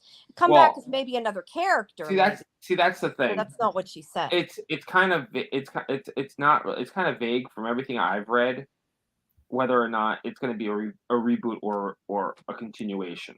If it's a continuation, I'm all for it. If it's a reboot, but with completely new agents running the X-Files. I'm still for it. It's still new stories. I wouldn't. I mean, would I rather them do what they have with the characters they have? I feel like the writers. I feel like it worked for the time period. Chris Carter did a great job with it. The revival was a little wonky at times, but it kind of wrapped up a couple things for us. Kind of pissed us off about a couple things. I don't think it works anymore. Not the same story. Not the same show. It's way beyond where X-Files started and was at. People are it's a new era. People are much more open-minded. People are much more likely to believe in things. I don't think it works with new people. I think they did a great job when David was gone for a while, and they had Robert Patrick's character, and what's her face? I'm blanking on actors' names tonight. You know who I'm talking about. Say Mitch Pileggi could come in as a different character. No, Monica Reyes. Yeah, sorry, Monica Reyes. Reyes. Yes. Yeah. Annabeth. But- Annabeth Gish played her. Yeah, thank you, Annabeth Gish. You know, those things made sense when Duchovny or Gillian Anderson weren't around, and and they kind of mixed and matched, and that worked. Because at least one of them was there, and there was an explanation for why the other wasn't, and then they came back. Whatever. Getting a whole new cast for the same show doesn't work. I don't think the same way that it worked for No, it Quantum definitely Leap. won't work. But I feel like if they did like an X-Files part 2, like it comes after and it's new characters, I think there's a possibility it could work. I don't think it will ever be what it was. Okay, But it's better than a reboot where they recast Mulder and Scully. That's what I don't want to see. Well, that'd be ridiculous. But Okay, Karen, but I'm gonna hear what Karen's wants to say. Okay, first of all, no one is saying any of this. First of all, Gillian Anderson did not say she'd be up for playing Scully. That's what I read, and I didn't think it made sense. Her quote, what she said was, and this is a quote, "Maybe I'll pop in for a little something something." Okay, that wasn't the article I read. Because it outright said Scully, but it's very possible that the outlet was extrapolating on what she said too. They asked her, would she be up for coming back as Scully, and she said, "I'm not saying no because it's Coogler, and maybe I'll pop in for a little something something," is what she said. So there's no indication from her that she would even be interested in playing Scully again. I will say it's Ryan Coogler, who did a tremendous job with Black Panther and other things that he's done. And, you need to maybe wait and see what you're going to hear and what it's going to be before we all say it can't work. Right? I do think a lot of the original X-Files doesn't hold up. A lot of it does, a lot of it doesn't. And I think the things that you might do in terms of like government's conspiracy, aliens, whatever, like the culture has evolved in what now the popular culture is around that. There could be interesting things that he could do with it. I mean, I think, this is the guy who did Black Panther. He did Creed. He did Fruitvale Station. He's been nominated for 2 Oscars. He's it would be in better hands than a lot of other reboots have been in. I'm just saying, right? And that doesn't really mean anything's going to come from it, right? Yeah. A lot of shows get proposed like this. Yeah, that's true too. He has a deal with Disney, and that's where this is coming from, right? Right. But one of them one of them is going to be a show based in Wakanda, right? That's a known thing for a while. So that's probably coming first. So yeah, we'll see about it. I'm less knee-jerk opposed to it than you guys are. No, you're right. I just don't want to see them recast them. But that's more, I think, because the original means so much to me. I think that I wouldn't like it. But you're right. That doesn't mean that it couldn't be good. It just would be something different. It definitely is not going to be the same either way. Here's my thing. Call it something else. Maybe they will. Well, if they did, but that's what I'm saying. Instead of continued, I don't know. You know what it is? It's just there are so many reboots and so many revivals work sometimes, but there's so many reboots. There's so little originality. I mean, there's been so many things where it's like where they're like piggybacking off of something famous that's not anything like the original thing anymore. It's like, just call it something else. If you have this great idea, go for it, but call it something else. But then people will just complain that they copied the story from the original. I mean, AJ, for someone who really liked the original Quantum Leap and really liked the second Quantum Leap, I'm surprised to hear you But that's a review. But I feel like, but I feel like it just, I don't know, the X-Files. I mean, the Quantum Leap work. I was a little skeptical about Quantum Leap at first. But Quantum Leap at first, when more than a reboot. At first, I heard, when I first heard that Quantum Leap was going to be a reboot, I was completely against it. When I heard it was actually a revival, I said, okay, that could work, because part of me is going, maybe we'll finally maybe we'll see Sam Beckett again. So yeah, revivals. I don't know. It's just I feel like it's two different. I feel like it's two different animals. I mean, how about? It's similar.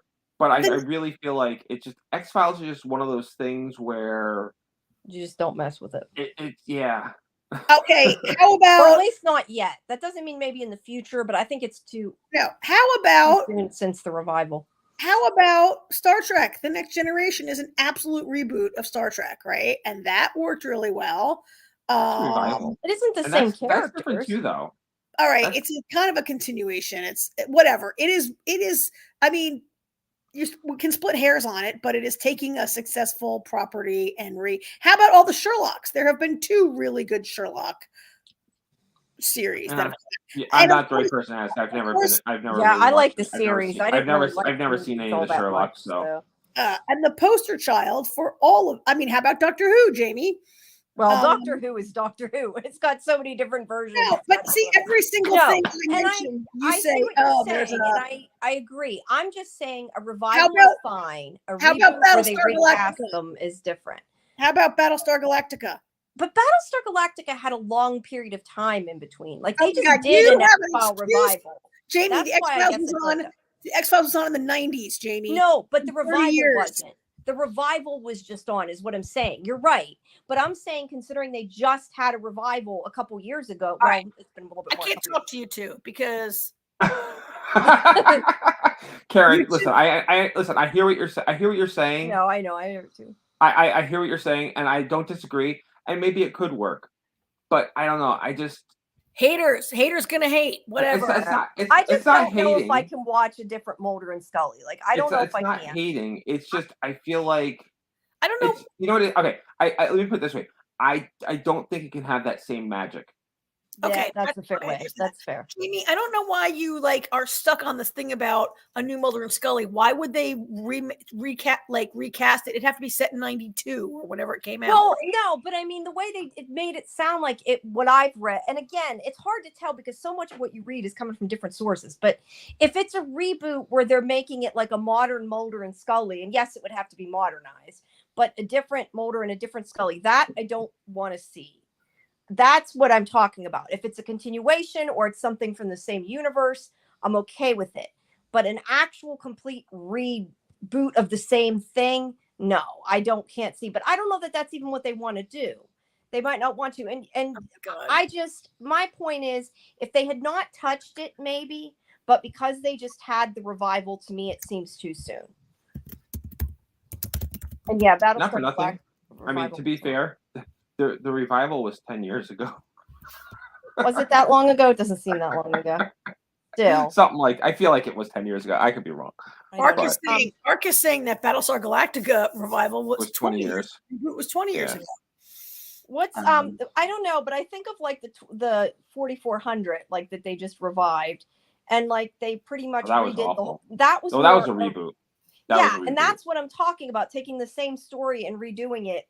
Jamie, doesn't usually work. Jamie, that was awful. That's Jamie. That's a bad example. You're talking about the CW versus Ryan Coogler and that's Disney. True. That's true. That's true. That's true. Yeah, I mean, it can work. I just don't know that it will, and I don't know that it will be what. I think no matter what they do, it's never going to be the same. Like it's got to be something. No. You never know. I would say that the new Battlestar Galactica, far exceeded the original Battlestar Galactica, right? Well, I don't know because I didn't watch the original or like the original, so well, I did because I was a kid. I know. And it no, was, I know. But there you go. But there you go. And that's an essence of. I mean. And I say maybe that's the case too. Like if it's something from when you're a kid and they redo it, I think it's a little different. Oh my God, you do have an excuse for anything. I say this, you know that I hated Battlestar Galactica from the first scene to the last. I hated every minute of the new Battlestar. I watched that thing to the end because I was like, everybody loves this thing. I'm watching it. I hated it so much. Then why are you saying it was better than the original if you didn't like it? Because it was. Because I can recognize quality in it. I hated it. It doesn't mean it was bad. I just hated it. It was people loved it. That's true. Maybe it's a better thing to say if they do a reboot, I won't like it. That's probably more accurate. I won't want to see it. It doesn't mean it can't be made well. Is that better? That's probably better. Yeah, that's much better. Well, yeah, I know. I'm not saying it wouldn't be made well. I'm just saying I Our feel like it's opinions one of of those us wanting to properties watch you it. stay away from. Yeah. All right. Now, All what right. is it that you're reviewing or watching or whatever it is that you're Okay, what's surprised? your surprise, AJ? Let's Okay, move on my to surprise. Okay, surprise. so a few months ago, I was looking for something to watch on TV, and I'm flipping through all the different streaming stations, and I'm like, okay, there's this, and then I get over to Max, and one of the first, like, they give us suggestions for stuff based on stuff we've watched. All right, and now once I tell you what it is, I've got a little bit that I'm gonna say about it before you guys jump in, because I know you guys are gonna want to jump in while I'm talking. So let me get my whole thing out, okay? Okay. So, very first suggestion that pops up is something that I have always wanted to watch, but I was always like, you guys know, I'm the type of person, I gotta watch it from the beginning. I can't just jump in the middle, And I'm like, Doctor Who is on Max. So, sometime in January, I don't remember exactly when, I just watched 13 seasons of Doctor Who in 3 months. Did you You start? waited this long to tell us. Did you start? When did you start? From the very beginning. Sometime in January. No, Which season? I started with 2005. So Okay, the new awesome. Who. You started with You've New seen Who. all of it. I start with New Who. Wow. So yes. So I watched 13 seasons in 3 months of Doctor Who. So Ark says, "Welcome to the Who." The Who. So here, thank you, Ark. I can't believe you kept it secret that long. That's what I'm shocked at. Oh, it's funny. I've been thinking, like when I first started it, and we had talked a couple times. Whenever I thought about it, I was like, I can't wait. This is going to be fun when I finally tell them that I've watched. I wanted to be caught up before I said anything. So anyway, here's my review of Doctor Who. Okay. So the first thing I noticed is one thing we've always say, all right, time travel show, here are the rules. As long as the show follows its own rules, we're good. It's when the shows start changing their own rules that we get annoyed. However, Doctor Who is literally the exact opposite of that rule, because Doctor Who makes rules to break them. Like the first thing I ever noticed was when the doctor tells Rose, "Don't touch the baby, you can create a paradox." And then Rose then a couple seasons later, Amy's running around holding her younger self's hand, running through the museum. So I'm like, okay, that rule, apparently paradoxes don't actually happen. So that's pretty funny. It's just timey-wimey. That's why we always say that. It doesn't, on Doctor Who, it doesn't always make sense. Well, couple of things that I like. I like the Daleks and the Cybermen, and they popping up here and there and everything. I feel like they overused the Weeping Angels. There was a couple times I was like, "Oh my god, the Weeping Angels again!" I'm like, I'm so sick of the Weeping Angels. Really? It's only been like 3 episodes of the Weeping Angels. Oh, there's a lot. No, there has been more than that. I forgot about. More of Weeping Angels in 3 episodes. There's the 2 early episodes, and then there's the stuff with River and that. Okay, there is more, but still, there's not that many. There's a lot. So okay, so I don't know how you guys felt at the time, but I did not like season 10. Like season 10 was just bad. I felt like that was the only season I really did not like. Bill was not a good companion. She was not smart. I didn't. And nothing against the actress. It was just the decisions she made. I mean, she made a lot of dumb mistakes. I mean, specifically when I forget what the creatures were called, but when they when they changed history and made everybody think this and everything, and she agreed to let them save humanity because she was, to save the doctor and everything. And he's like, "Don't do it." And then she does it, and then she's the first one to be like, "This is what's going on. Why is this happening?" It's like, idiot, it's your fault. Supposed to listen to the doctor.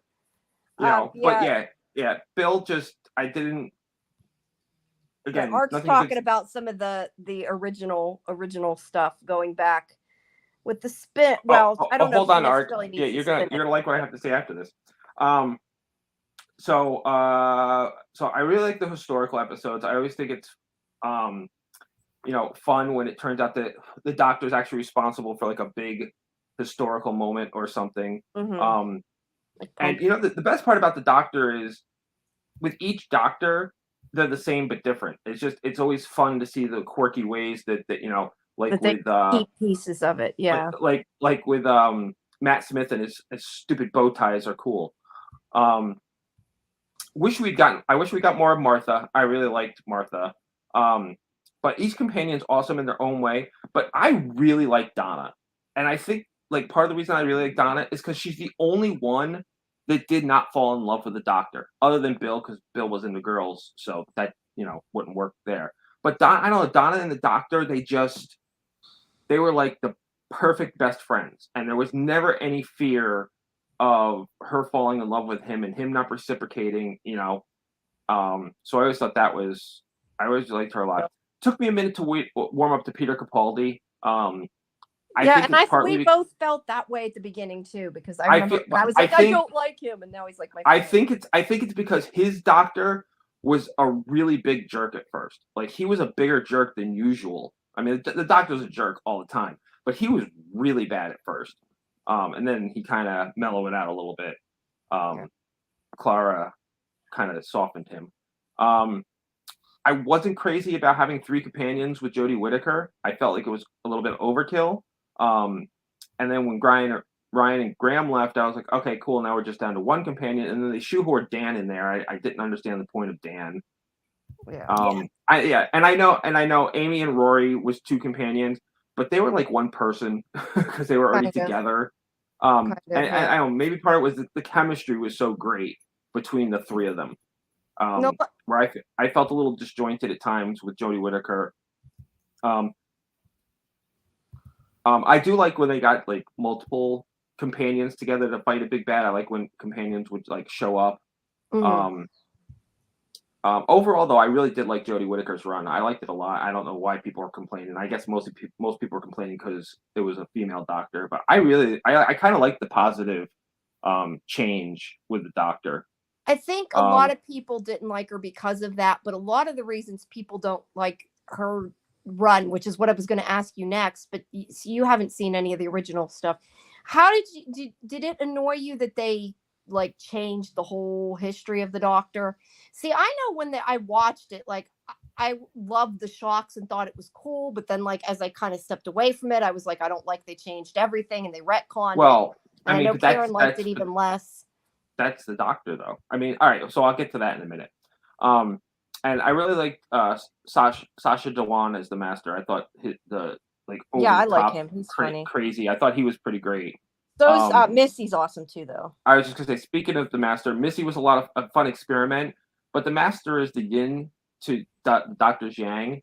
And I was trying to figure out where Sasha's Master fits into the timeline, but apparently it's intentionally ambiguous. But there's holes on both sides of it. But then again, the Master lies and withholds, so it'll make sense at some point when they get to that.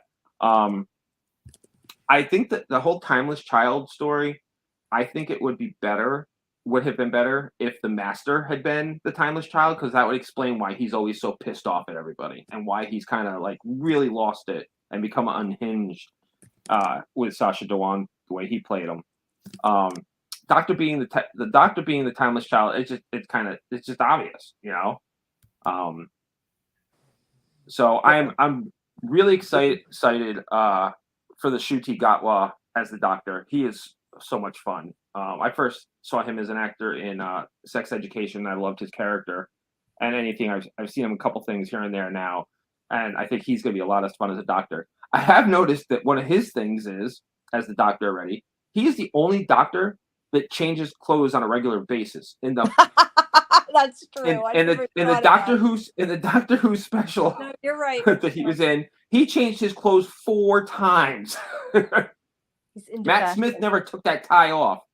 No, they changed, but not a great deal. And now David Tennant, he has 2 permanent Doctors in the universe. He's got the one in the alternate reality with Rose, and now he's hanging out with Donna. So here's my thing.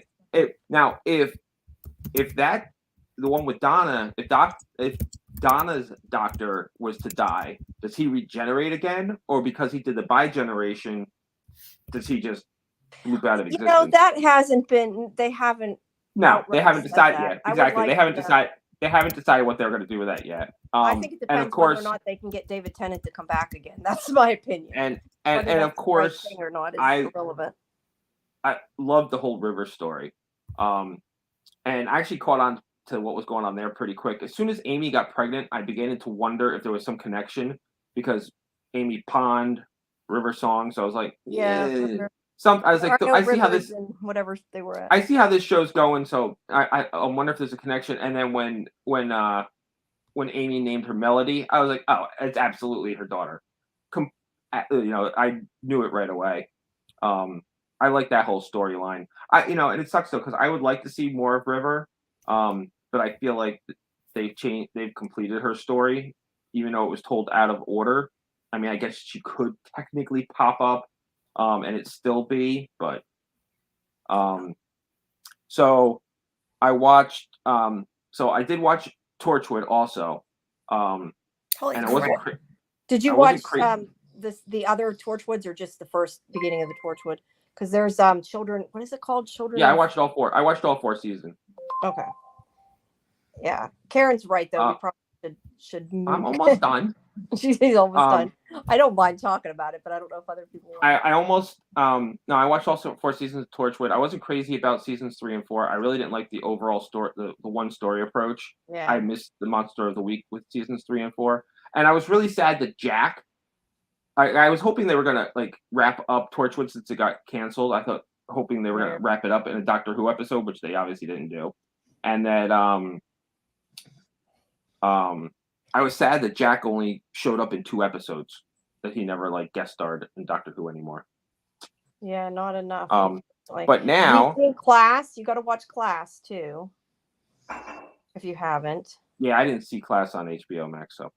Okay. But so now, not all the episodes are there, so I had to use TV Fairy a little bit. So now I'm going back and I'm starting at the very beginning because on Tubi. You missed some in between. You mean? No, I mean I'm going back to I've seen everything since 2005. I'm going back and watching the original. Oh, the black original. And white. Yes, like the original. Yeah, black and white forward. I watched the original pilot, and I've watched Genesis the Dalek, and I think a couple things of the Fourth Doctor here and there. I need to go back and watch them all too. But I was just going to say, and then we'll move on. I know Karen's like, nobody wants to hear about Doctor Who now. I was just going to say, I did that before when I did it. Like I watched them all together and took like whatever it was a month or I don't know how long it was, but watched them all from the beginning, and it's a lot of fun. So now when the new one starts in May, you can join our conversation. So. And I'm sorry, Karen, but when I originally announced that I was going to have this surprise this week, we only had 3 shows, and then we realized we had 5. So, yeah, I'm done. Yeah, and Ark's saying about Jack being the face of Bo. She's right. Yeah. They kind of wrap up the story in that sense, but that's but that was that was way back when Donna was the. Yeah. Let me ask you one question, and then you guys can move on, and I'll jump. Which one's your favorite Doctor? Oh, I can't. You can't. Okay. It's got David Tennant, but I really like Matt Smith too. Okay. I just wondered. That's what everybody always asks. All right. But yeah. Oh, we have another talented universe that they liked Class. Yes. I very much like Class too. I was really disappointed it got canceled. I know I talked to what's that guy's name? I can't now. I'm not even remember to think of his name. The one actor in the show. I'm trying to find the damn thing on our movie database. The one actor that I talked to that was in Hunters. He was telling me about that if you listen to like the Big Finish and stuff, that there's some continuations of it. I would like to get into them. I just have not had the time to. There's too many of them. There's so many Big Finish stories. All right. Yeah. All right. Let's move it along. All righty. I was gonna say, was there anything else? I don't think there was anything else. I just was thinking, was there anything else I had to say? I told you guys about Rebel Moon. I think I had mentioned. Rebel Moon back on Netflix, right? Yeah, it's coming back because I did the press for that. And then the other thing I was going to say is Spiderwick Chronicles is coming soon. I don't know if I mentioned that last time or not. Well, I guess now that I had to pay for Netflix today, I'm gonna have to watch everything I can and get my $7 a month worth. I've been sharing an account and I finally got kicked off today. So I guess I'll try to watch more Netflix shows. Yeah, watch Bridgerton.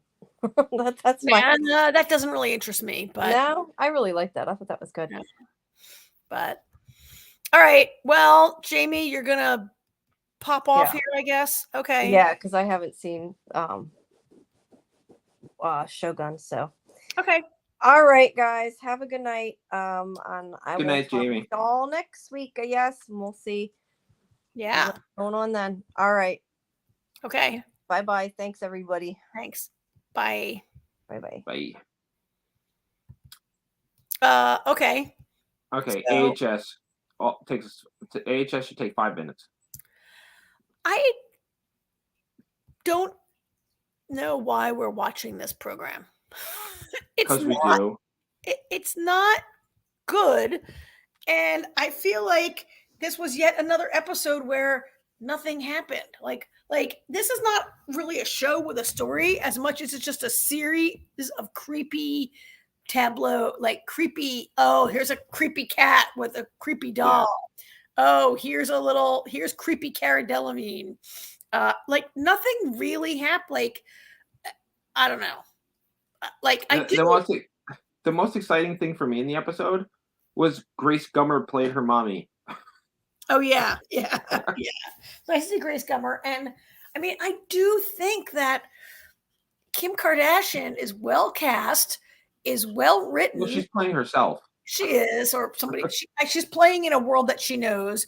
Yeah. She some of the best lines, but her story also is beginning to make no sense. Like that whole bit where she's ghostwriting that guy's screenplays and sleeping with him, which I don't like. If she's already doing him a favor, why does she? And then he dies, and like, what really is the point of all? Like, what is the point of any of this? And Logan, I forgot the husband's name. I just want to call him Logan from Gilmore Girls. Dex. Like that whole bit with his mother making these accusations against his father, but now the mother's dead. Like, I don't know. I just feel like, and we had another scene of someone getting killed in the bathroom, which we kind of already saw that, right? Like that happened in like episode 2. Anna pushes another person who cracks their head. No, it's the same person. Oh, it's the same person, right? It was the same person. Yeah, that's the whole point of it.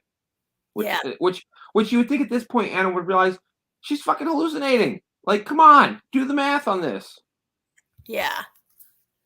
And I mean, the only thing we got some kind of sort of information from is her housekeeper helper person was a nurse.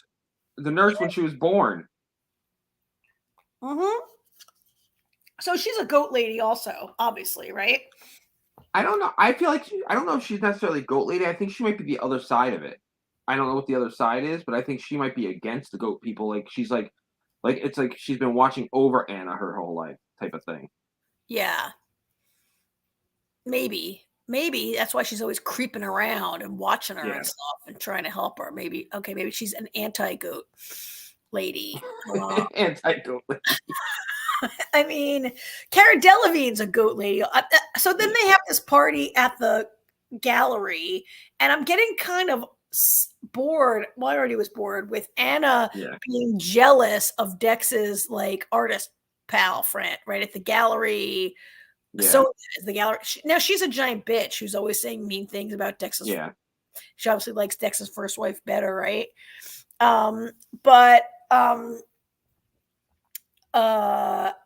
Sonia and Talia, that's their names. They're definitely goat ladies.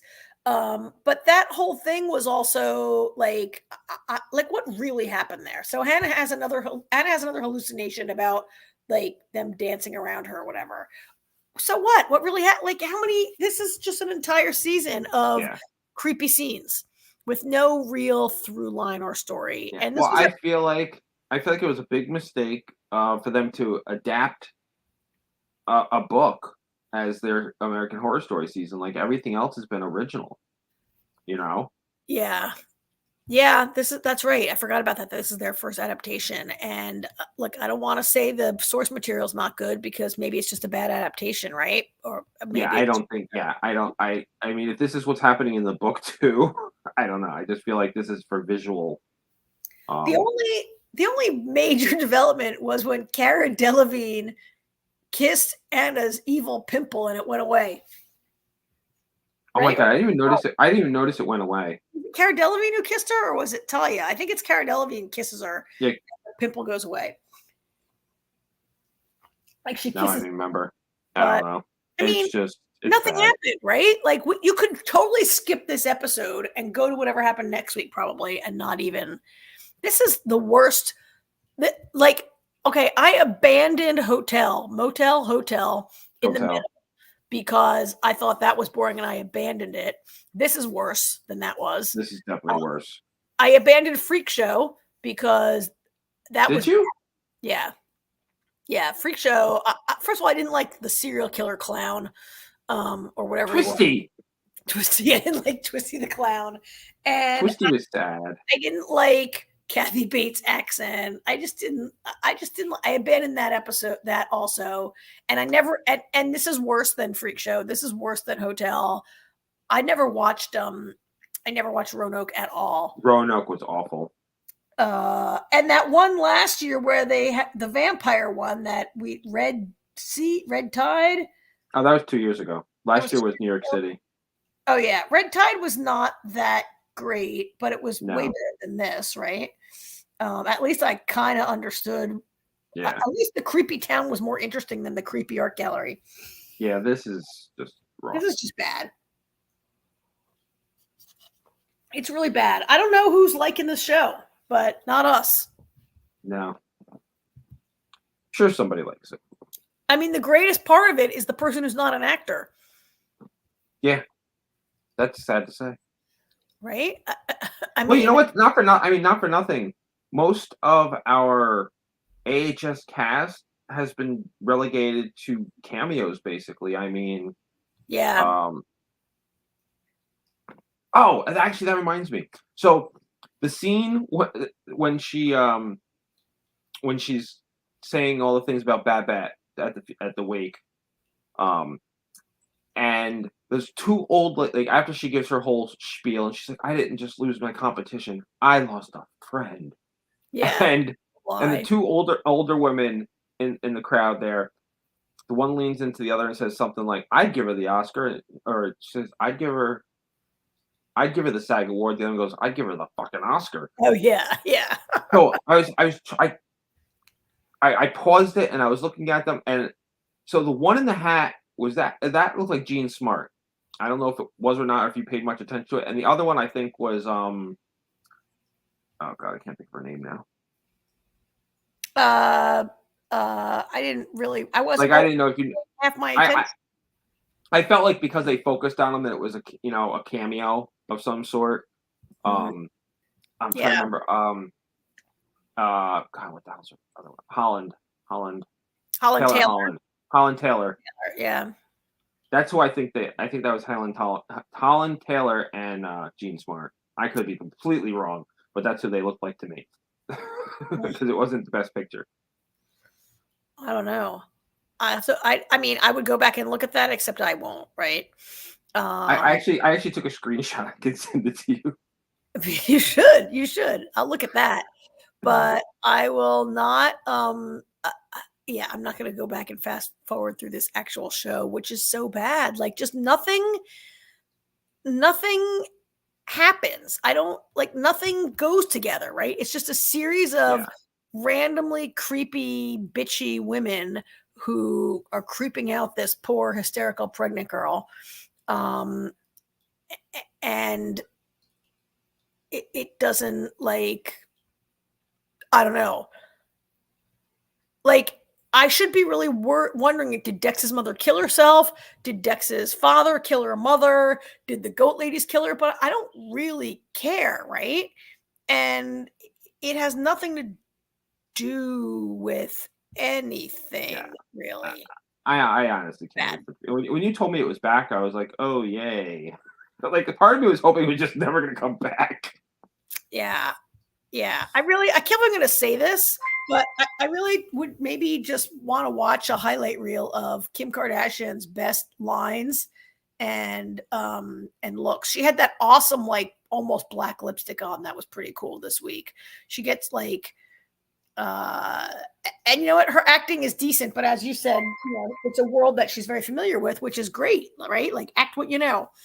But I really, you're right. The ensemble's not really in it. And just nothing's happening. Okay, we're gonna slog through it, right?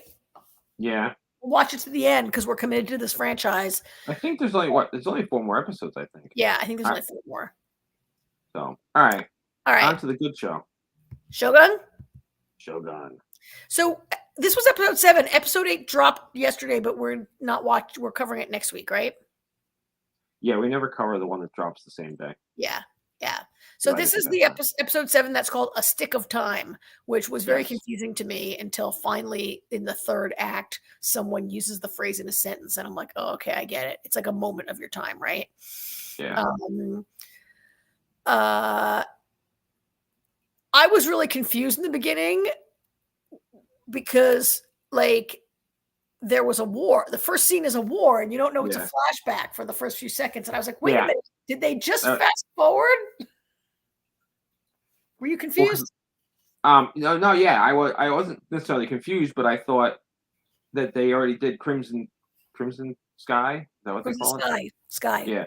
I feel like they skipped over Crimson Sky and Toranaga won. I was like, okay. I guess right? And then they're like, and then you find out that it was Toranaga's first battle, like what they say was like 50 years ago or something like that. 46 years ago. Yeah. So I thought it was neat the way they did that because that was totally what they wanted you to think. Yeah, right. That is total like fake out, and then I guess they go, Ark thought so too. Yeah. So that's an effective fake out. Like we're 3 people who are onto these things sometimes, and it was pretty good. This episode is a lot of mostly talking. I like Toranaga's brother. I mean, I don't like him as a person. I like him as a character. Seiki. Yeah. Although here's the thing. By the end of this episode, happens when the sun falls and cracks his head. Oh my god, that was so dumb. He's an idiot. Well, yeah, it wasn't dumb like storytelling. It was he's dumb. He brought about his own yeah. I mean, it's kind of not surprising. Like I've been waiting for that kid to get killed because he's so ambitious and so trying to impress everyone, and he has not learned any of the lessons his father is trying to impart upon him. Although granted, I think Toranaga is not really a great teacher. Like if he has a failing, it's in raising his son and teaching him, right? Like I know that Toranaga was greatly influenced by his experience of being given away as a hostage for years of his childhood, right. but that's how he learned a lot of the lessons that he's trying to teach his son, that you can't count on anyone. But his son is just not, like, he hasn't done a good job, or maybe his son is just not that smart.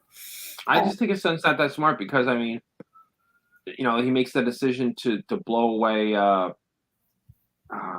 that everybody with a cannon. Jaden somebody. Yeah. And his dad, and Toranaga gives him all these words of wisdom, and he just repeats it. He repeats the mistake again. Well, he's also greatly influenced by his uncle, who I can't pronounce these names very well, so I'm gonna just pull it up real quick so I can try to butcher it a little bit better.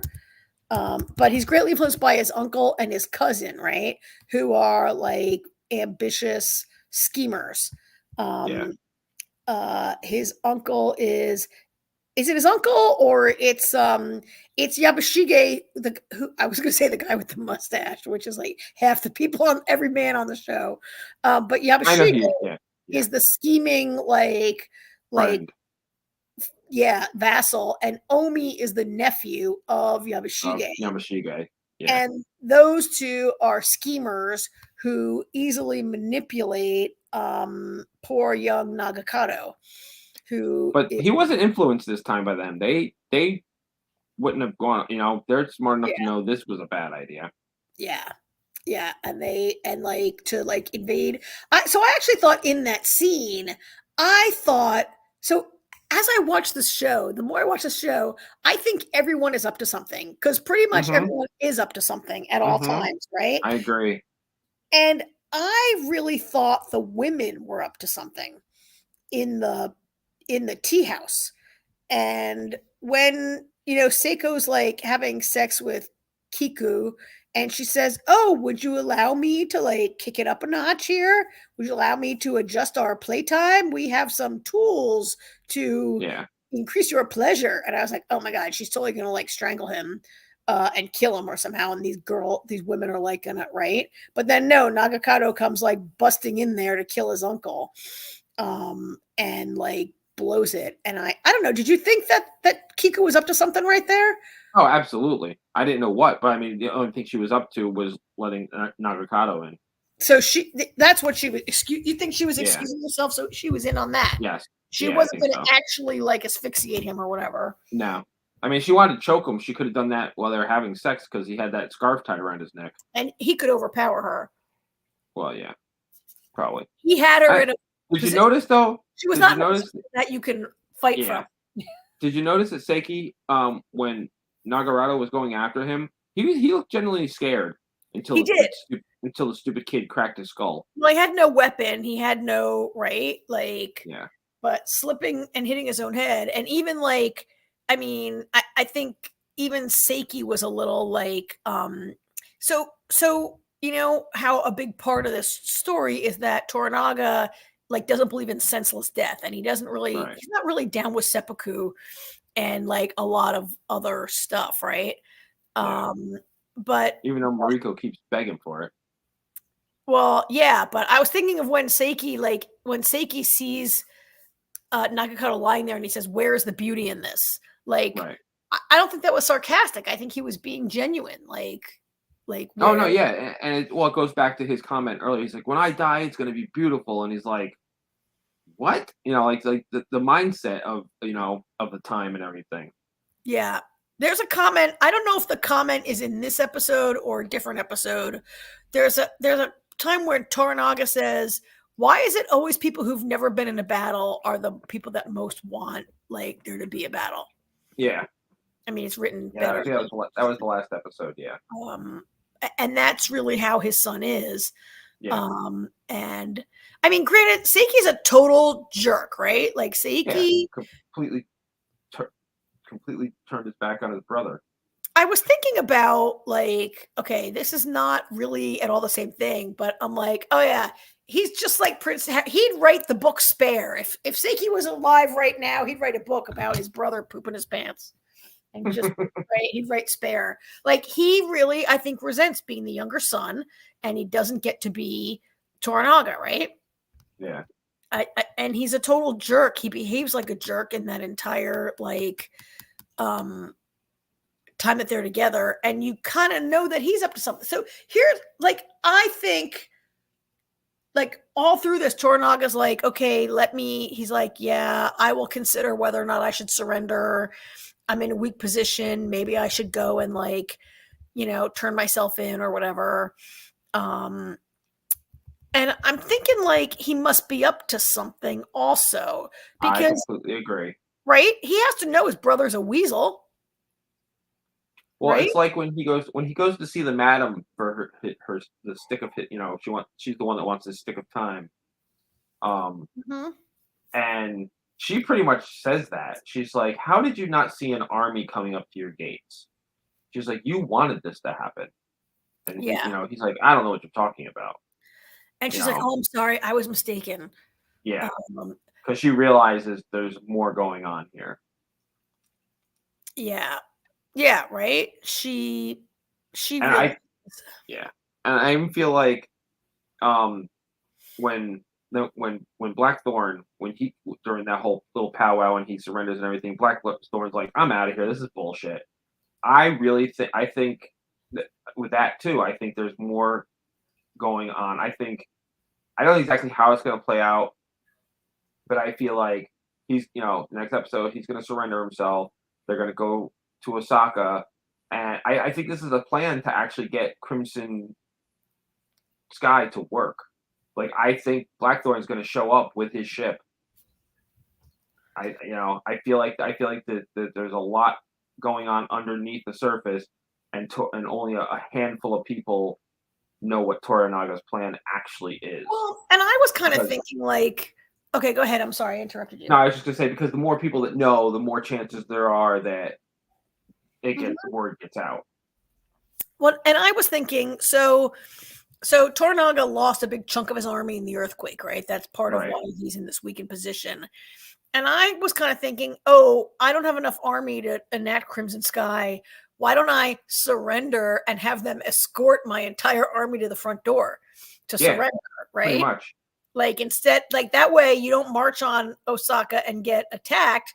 They're like, oh, let's escort the losers. And then when you get there, you could maybe attack, like maybe Exactly. it's Crimson Sky, right? I mean, I don't know. That's kind of what I'm thinking too. Yeah. Um, yeah, I'm thinking that also because there's just no way Toranaga doesn't have a plan, right? I mean, who knows what the death of his son might really set him back a lot. Yeah. I think it's his only child, right? Yeah. Uh, but like he's just gotta have a plan, and he's got all these and I feel like all of his lords around him are like, we don't agree with you. You have to, um, but I think also Blackthorn should know better. Like, hasn't Blackthorn been there long enough to recognize that Toranaga is like a strategic genius? Like, everyone knows he's a genius, right? Why would his brother even think that he's not being played? And Blackthorn's just like, can I get my ship back? I'm obsessed with my ship. I'm obsessed with and he's like, my men, aren't there only like 6 guys that like everyone was dead? Like 5 other, and 2 of them got boiled, right? So there's only like 3 guys left, or 1 got boiled. He's only got like 3 or 4 guys left. That was a long time ago. And he's all about like the ship. Let me have my ship. And Toranaga's like, oh my God, enough with it, right? Toranaga's like, whatever, enough with the ship. I can't like deal with you. I'm not. Speaking of Blackthorn, what'd you think about the scene when he got his sword training? That was kind of interesting because I don't know why Yabashige did that, because he knows that Blackthorn is Toranaga's pet. So messing with him, he could only be messing with him. He never intended to kill him. But after Buntaro, he's like, "Oh, I saved you," which he kind of didn't. But yeah, he's like, "Good thing I was here." Right? Yeah. I think he was generally going to try and train him, but without acknowledging that he was trying to help him. You know what I mean? Like, I think that's why he was messing with him to train him. You know what I'm saying? Yeah. Because that was after. Was that after when he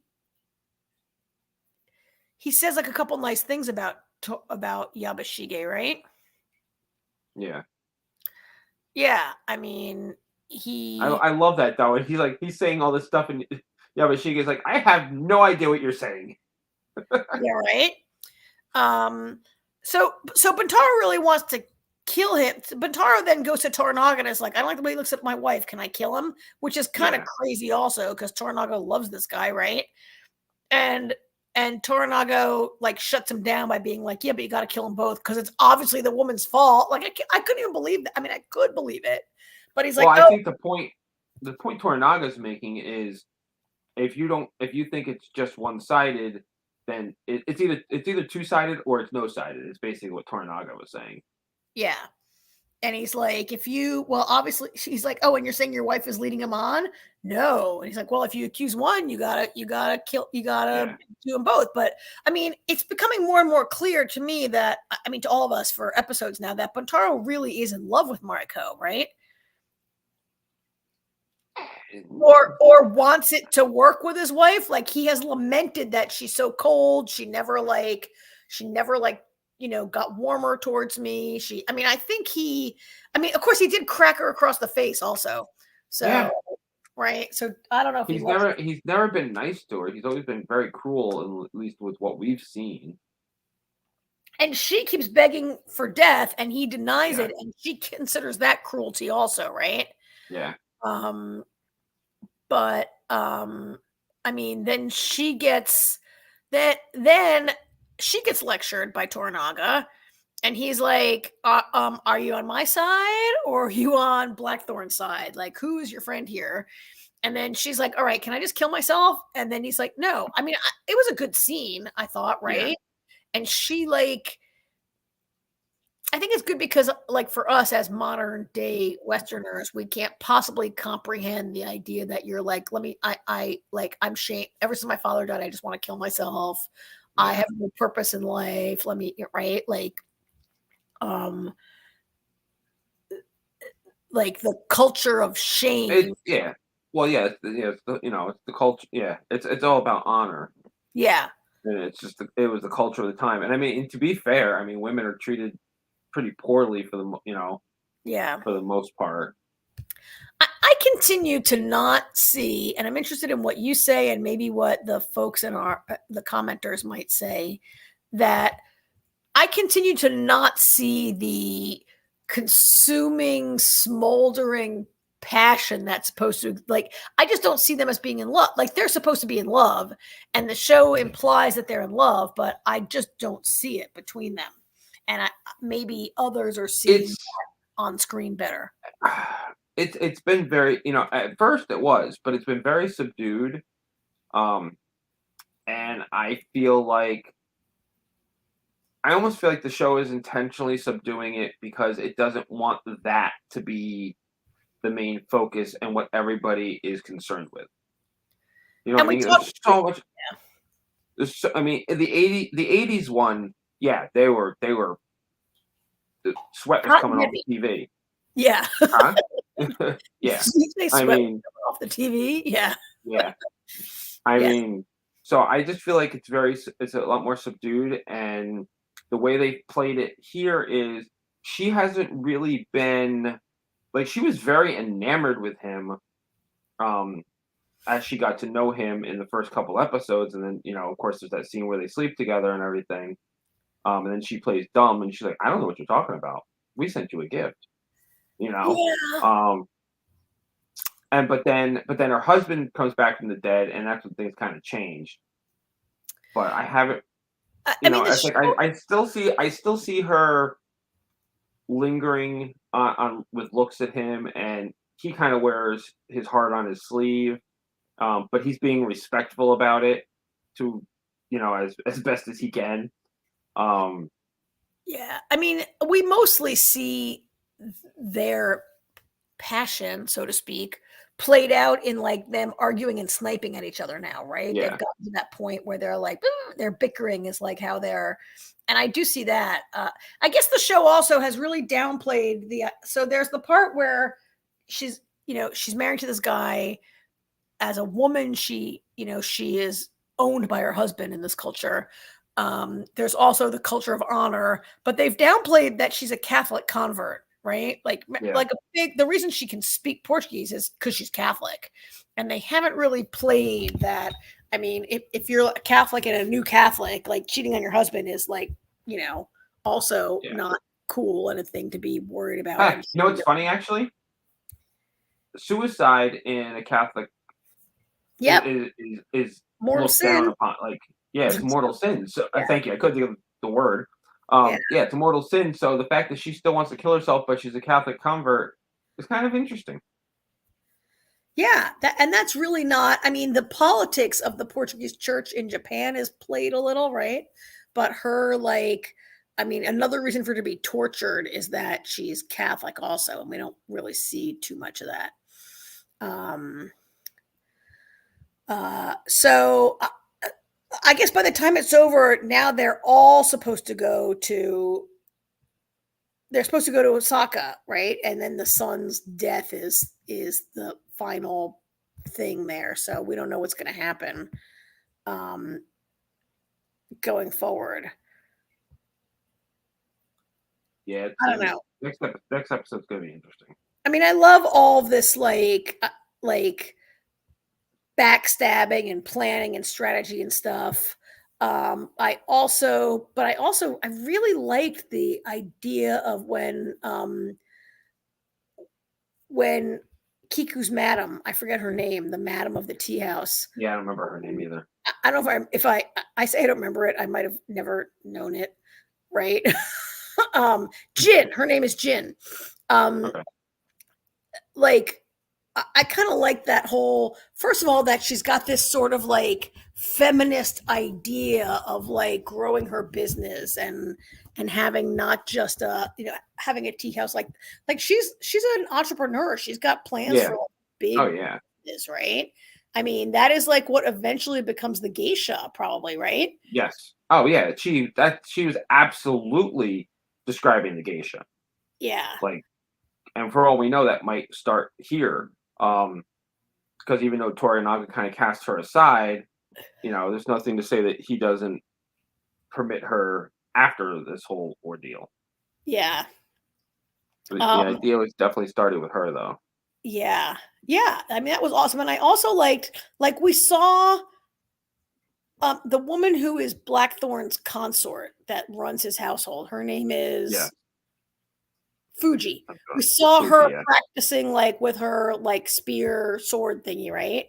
And the idea that women are like preparing to fight like is kind of not a thing that I really ever understood about this period of history or this particular culture, right?